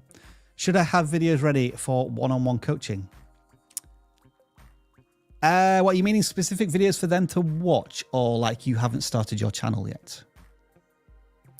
I would say, but don't send us a super chat to answer that question. I don't want you spending more money on answering the question. Yeah, please. Like, if you have questions about this and you're wondering, like, oh, should I send a super chat? You can ask our customer support team. Sure. What I will say is that it helps coaches greatly, like the more information they have. So if you haven't posted a single video yet, and then you're going to join one-on-one coaching, their first piece of advice is going to be, maybe you should make some videos. So I can't, it's not a direct quote. I don't know, but I'm not on, that's a different team, but that's what I would say. That's like from the Rob and Dan school of coaching. Yeah. You need to make some videos, son. Come on. I'm not saying they won't have anything to tell you. It's just like, if you already tested some stuff, that is vastly more helpful for everybody involved. Yeah, but I will agree, Dan, they are armed with questions which will make you think about your channel like you've never thought about it before. I can guarantee you that. So like, you can have some videos ready, but typically, to begin with, the questions are much broader. It's not like about specific videos. It's about, what do you want to do on YouTube? What's your goals? Like, who should be watching your content? That type of questions are going to be coming thick and fast. The link is down below as well if you want your own one-on-one coach. We haven't talked about it much today. Crosshair, member for 5 months, recently hit 10,000 subscribers. Hey! Nice work. Build with Mooney. Dan, I took your advice. So this is a Dan fan. Yeah. I made a video with my best woodworking tips and tricks, and it's my best video. 10,000 subscribers. So you see, Dan. Yeah. Where is he? Dan. What? Is far more qualified. He's a pro auditor, as we've already established, and he can get your videos 10,000 views. So disregard everything I've said during these channel audits. Dramatic. Only listen to Dan. Okay. And we guarantee you. Whoa. Wait. We guarantee you 10,000 views per video. But hey, I love hearing that. Thank you so much for sharing, and best of luck. The YouTube Experiment by ADTC. Alert, your non-gaming form allows multiple submissions. Does it? I wasn't aware that it did. A question, how do I get really good at talking without pauses? Do my misaligned teeth distract? We can't say that for certain because we haven't watched one of your videos. To answer the first question, practice. And maybe pauses are a good thing. I tell you what, I just did it then. A pause is better than an or an R or whatever. Because if you pause strategically, it adds weight to what you're saying. You see what I did there? I was actually quite proud of myself there. But yeah, practice. Dan, do you have any tips beyond that? Practice is definitely what I would say as well. It's, get in front of the mirror if you have to, but really just make videos. And you can look back one day and go, gosh. Yeah, that tends to happen. Yeah. We did recently, we did a video where we looked back at Rob's first videos, and I think we had some oh gosh moments. Just a few. Thanks for the feedback on the gaming form. I'll have a look, but I'm pretty sure I've said it so that you can only submit once per form. Non-gaming form. The non-gaming form, yes. Oh, non-gaming. I'm looking at gaming. Thank you, Dan. I'll have a look. Anyway, what do I need to do next? I need to look at another super chat and another one from Push Lemon. Don't send all of your money all at once. How long should Minecraft mega build videos be? How long do they need to be? Yeah. You can judge this by looking at other Minecraft mega build videos, but in the end, it is really about like don't inflate the video because the YouTube guys said 30 minutes, and don't diminish the video by cutting out too much because the YouTube guys said 5 minutes. We don't really know. Like you need to study your audience and your niche and make sure you answer that for yourself. But really, in any case, videos should be as long as they need to be. Chunky Nosh. I make narrative persuasive video essays on Minecraft so far. And I have a video essay idea that might do well in the audience I'm targeting, but isn't my current viewers. Perfect. What can I do? Do it. If you feel like it matches the target audience, the audience you're trying to attract, meaning new viewers, I think there'll be some crossover with your current audience. And I think you might go, oh no, it's not performing very well because my current audience isn't watching. Wait. You know, if you studied your title and your thumbnail and you believe in it, just wait. I've had videos like this, and a few days later, suddenly, you know, as long as the watch time is there, YouTube's like, hey, like when people do watch this, they really like it. Maybe I'll share it with some new folks. That tends to happen. All right, the next super chat comes from American Zombie, and so I guess I have to do this. You can make it. Because I'm just assuming that their audience are zombies. So I'm trying to pretend to be a zombie. Oh. Saying, you can all make it. I'm glad you explained it. Okay, yeah. That needed some explanation. Just how I interpreted the question. Just how I interpreted it, to be honest, Dan. Hmm. New member, Nessie Zep. And you get this sound effect. If you don't know what that sound effect is, you need to go back into the archives, catalog of into the live stream archives. The funniest moment ever on a live stream. Kazig, I have a Dutch channel, though I put in the work, I seem to gain no traction. Really demotivating. Should I throw my channel overboard and start in English? Okay. I would say, really sorry to hear that. The struggle can be real for sure. If you're interested in making English content, don't throw away your current channel. Please start another channel and try it out. You might hate it. Something might click and you might go, wait, I should go back to my Dutch videos. Like it's okay to start a new channel, and you absolutely should when you're going to make such a large pivot. Okay. The AI historian, you don't need to send us any more super chats. We've answered that question. If you missed it and you were offline, rewind.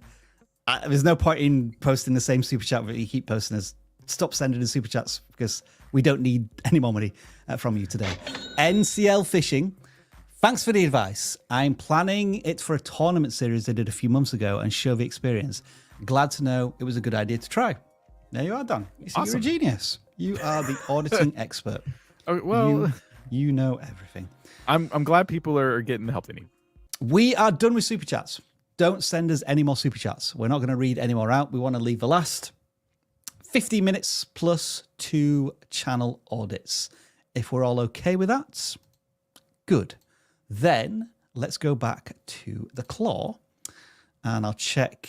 What did we do last? Was it a gaming or a non-gaming form?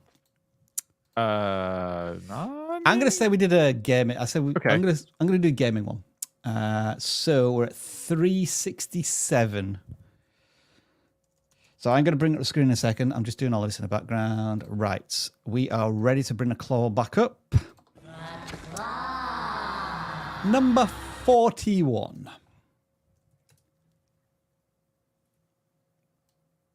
And the channel we are looking at is ISquidFan. With just shy of 100 subscribers from 162 videos. So they have done a lot of videos at this point. And contrary to what we were saying for the previous channel, the karaoke channel, about not really needing to work on their thumbnails because that we felt wasn't the important aspect of a channel. For this, I believe it's a different matter. The thumbnails do need some work because I guess the one common denominator is this character, but I don't know if it's their character or something very synonymous with the game itself. It's both. And I don't even know what game it is, Dan, so it sounds like you know more than me. It's Minecraft. That character is like a skin based on a Minecrafty like mob. I think a squid. So it's kind of interesting. But the characters just they're very dark, and sometimes there's a dark background, and so there's no contrast, especially using only a mouse to beat Death Run. I think that's probably an interesting challenge, right? But they have a a black mouse on a dark background and their character doesn't pop. It's like, so thumbnail design school is where I would send this creator just for a day. Because even one day of like looking up some YouTube tutorials on Photoshop or your preferred thumbnail making software could help you a ton here. But that's half the battle. The technical skill is half the battle. It is going to also be communicating a clear message to the audience. And that is missing in a lot of these thumbnails as well. They feel a little bit overcomplicated in some aspects, and they feel a little bit undercomplicated in others, like the Conquered one, Conquering Minecraft's Disney World. Yeah. I've been to one of those servers where someone remade Disney World in Minecraft, and there's nothing really to conquer. I mean, there are little things you can do in activities, but, you know, like, talk about like maybe getting a certain amount of points or tickets or whatever currency they have in there. Like, you can talk about that stuff, but like conquering sounds very like, you know, violent and like, oh, we're gonna go into Disney World and we're gonna tear the place down. Like, it's a very wholesome kind of server. So a bit of an audience mismatch there.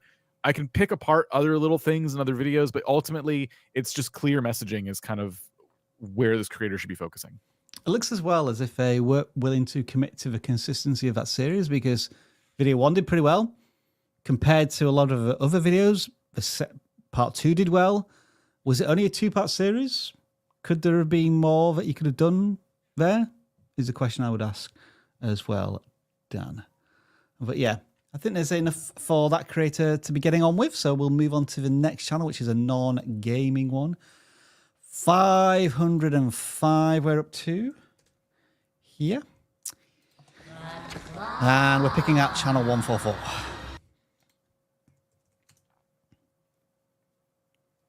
I think it's our first cooking channel of the day. NJ's Kitchen Treasure.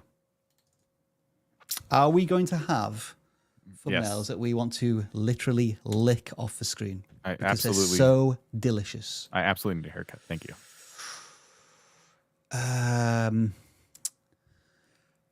They're getting there.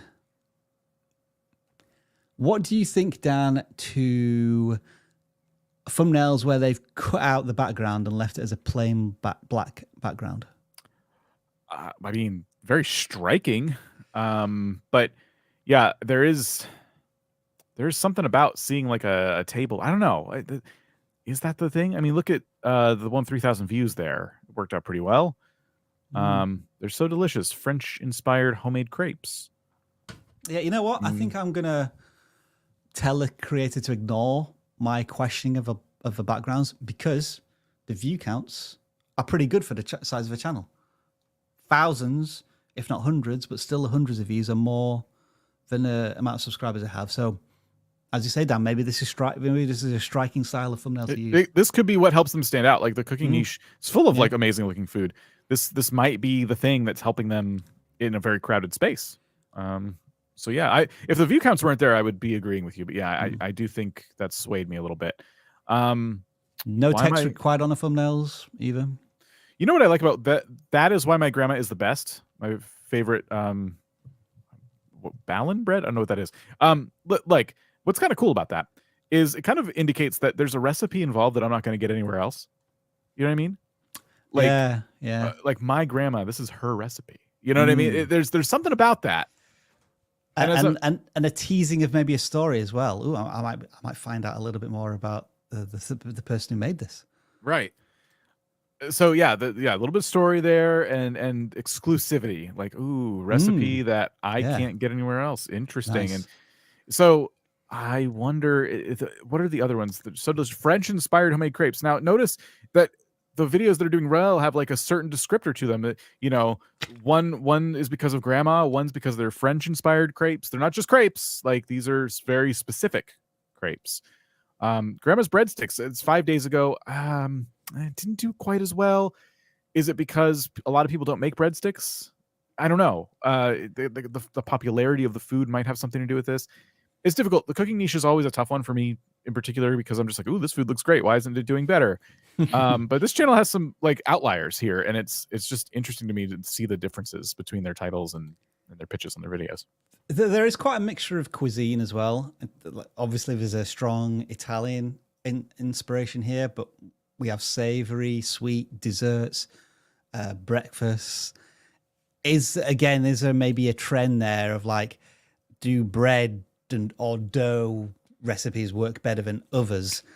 Maybe you can, I don't want to say niche down, because it feels like they're in a good position where that they can make videos about, at this point, any type of food that they like to make. But I think they should also be attentive to what their audience gravitates a little bit more towards and serve them more if possible. But yeah, like, I have nothing really kind of critical or like, you know, you're really messing up. Well, apart from the community tab, you can maybe want to start building that. But for the size of a channel, I think that the subscriber count is going to take care of itself. I wouldn't worry about that. Like, just continue on these high view counts that you're getting on the videos. Yeah. All right, I'm going to pick a gaming channel out. And the gaming count is up to 384. 384.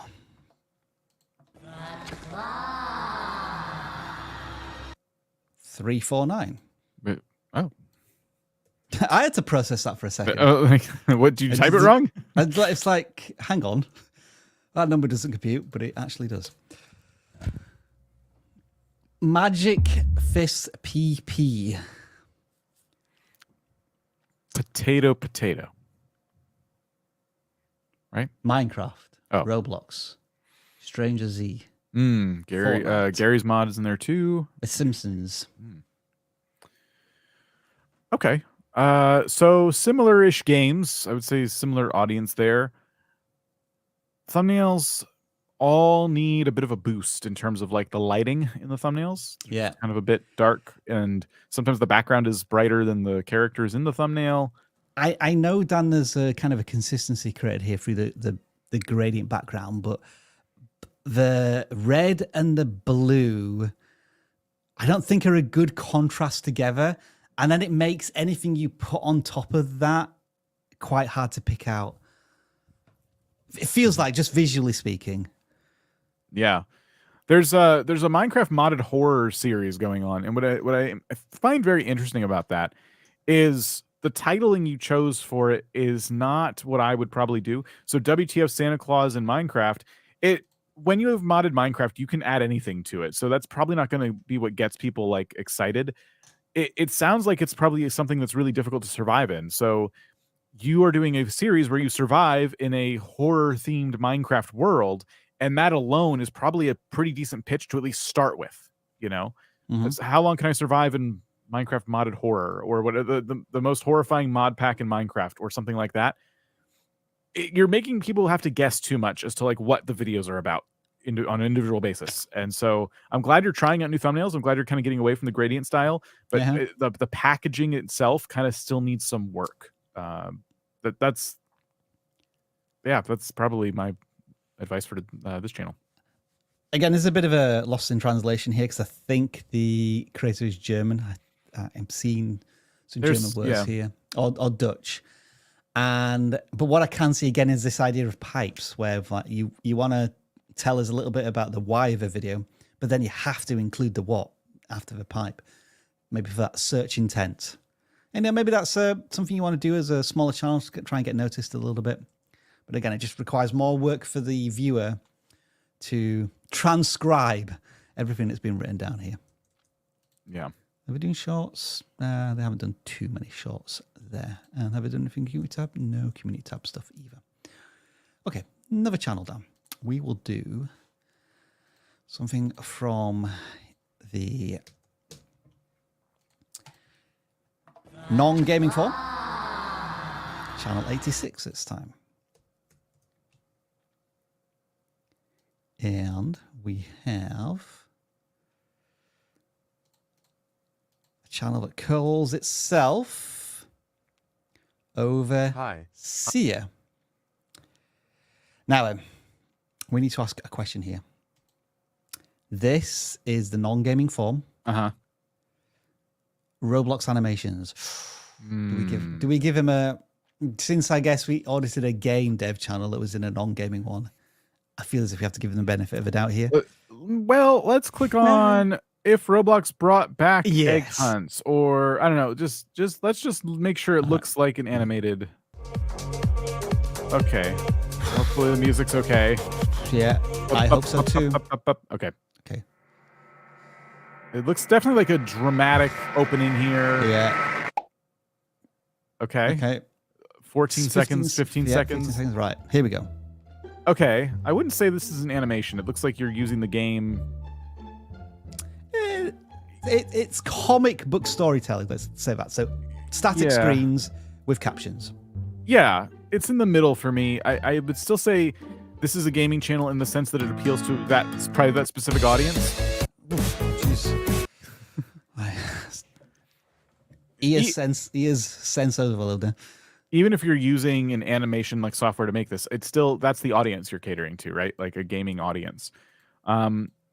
Anyway, if we're auditing the channel anyway, I would say that if Roblox brought back egg hunts is kind of cool because it got some pretty decent views and it's some good views here. It's a theoretical thing, like it's probably something popular that people want back, and you've kind of imagined a world where that happens. Then the next video, easy mode with only Railgunner in TDX.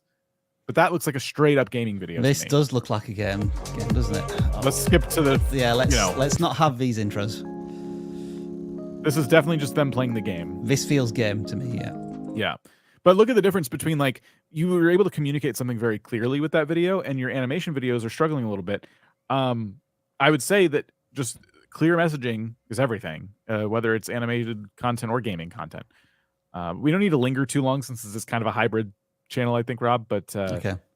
That's my take. I think if you're going to do animations, make sure they're about things people understand. If you're going to do gaming videos, you kind of had that success to prove that point.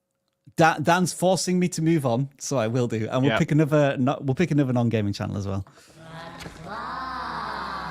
139. Dan was holding me up at a proverbial live stream gunpoint there, saying, "I'm done." It's the viewers. They're going to hold us up. I'm just trying to keep the balance.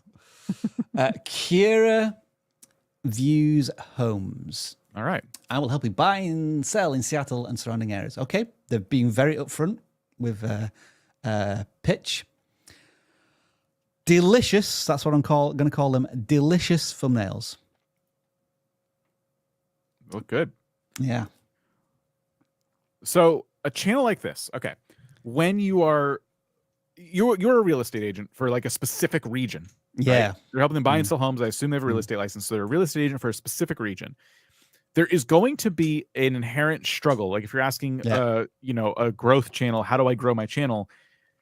The ceiling becomes kind of low, right? Because there's only so much you can say before it's like, okay, but how do I get more viewers? You have to wait for people to want to move to the area. And that's like the one thing. But I would say, like, we've seen a number of channels that are kind of like doing real estate in specific regions. These views are healthy. Based on, in my opinion, I think these views are pretty healthy. And I think the goal behind this channel shouldn't necessarily be to get 1 million views or subscribers. It should be to grow your business. Like you're trying to put yourself out there as an expert in a certain area, locale. People who are moving to the area probably look on YouTube for information. And then when they find a real estate agent, like, oh, their number's right there. I could call them and I can ask for their help, So this grows your business.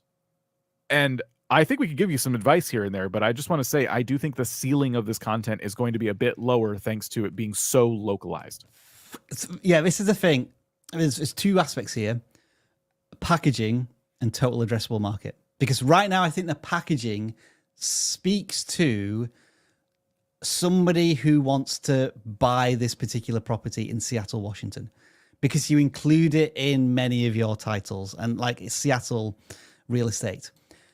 Having said that, I've seen many channels, and this is something that's big in the UK, actually, people who just go to showrooms, right, across I don't know if they have the same thing in the US, Dan, like when they're building new properties, is there a showroom for people to look around as like an example house? Some neighborhoods do have like a model house. Yeah, and model I house. think eventually they fix it up to be a livable house or something. Exactly. When the neighborhood's all done. But yeah, when a neighborhood's being built, there is like sometimes a model home. So these creators aren't real estate agents or anything. They just like going around people's houses, but they're speaking to going around the model showroom or whatever, but they're speaking to their audience. How'd you get my living room? Like they're speaking to their particular audience. Like we're a young couple. We haven't got any kids yet. We're on the property ladder, and now we're just going around looking at these showrooms because we're interested in what we might buy next. And that has like a really big audience because they're not focused on like where in the UK they live. They're more interested in like the price of a house and like the size of it. Like this stunning 2-bedroom house is only £400,000. Yeah. Oh, sorry, that would be really expensive actually. This stunning 2-bedroom house is only £150,000. And that's the pitch. It's like, oh, wow. So it doesn't matter really where I live. I'm looking for houses now. And this is just really interesting to look at. It's the same as when people do like a tour of the inside, a cabin of the cruise. Like they're just interested in the cruising experience. Yeah. So I think what KuraViewsHomes needs to do is think about how to package these videos for the entire US audience who are just at the moment interested in looking at houses.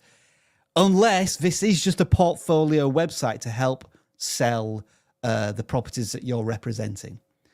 I'm trying to think of the example. Is it Matt and Summer? I think it's these two who... So I don't think these two people are necessarily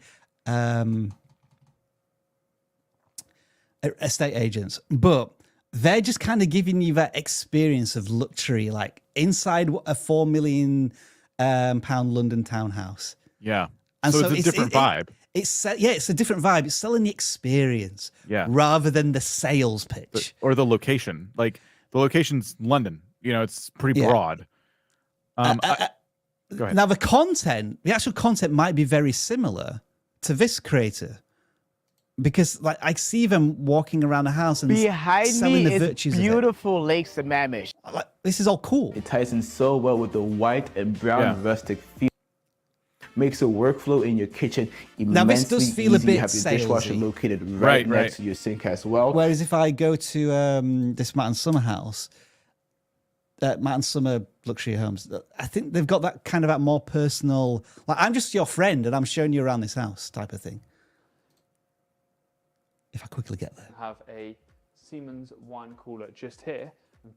So like he's opening drawers and pulling out wines, and then he might have a little joke with the person holding the camera. I guess it's a more maybe like a more of a personal feel a little bit.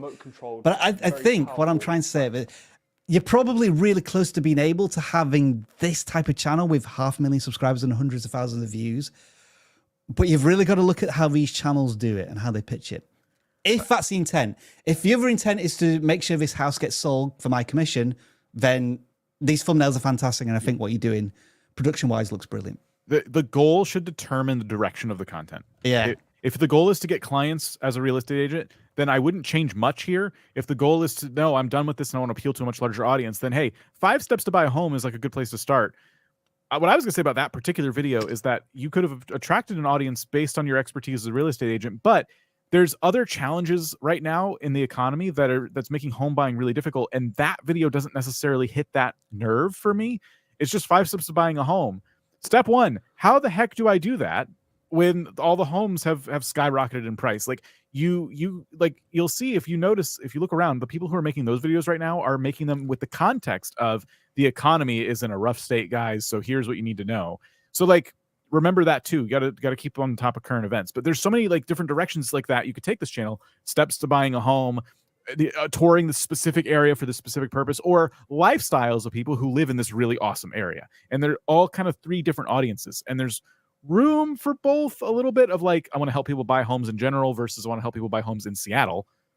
But if you go too far in one direction or the other, you're going to start to diminish like what the ultimate goal is for you as a creator. And that's what we don't know. So we can give you those pieces of advice, and I agree with everything Rob said and showed. I like that channel. It's very interesting to me. But hopefully this creator and all of you see the very clear difference between that lifestyle channel of like, look at these amazing places versus a channel that has like very specific properties in very specific areas, or one very specific area, I should say. And that brings us to the end of another phenomenal live stream channel audits session. We got deep there, Dan. We went into overtime just talking about a channel which looked really, really cool.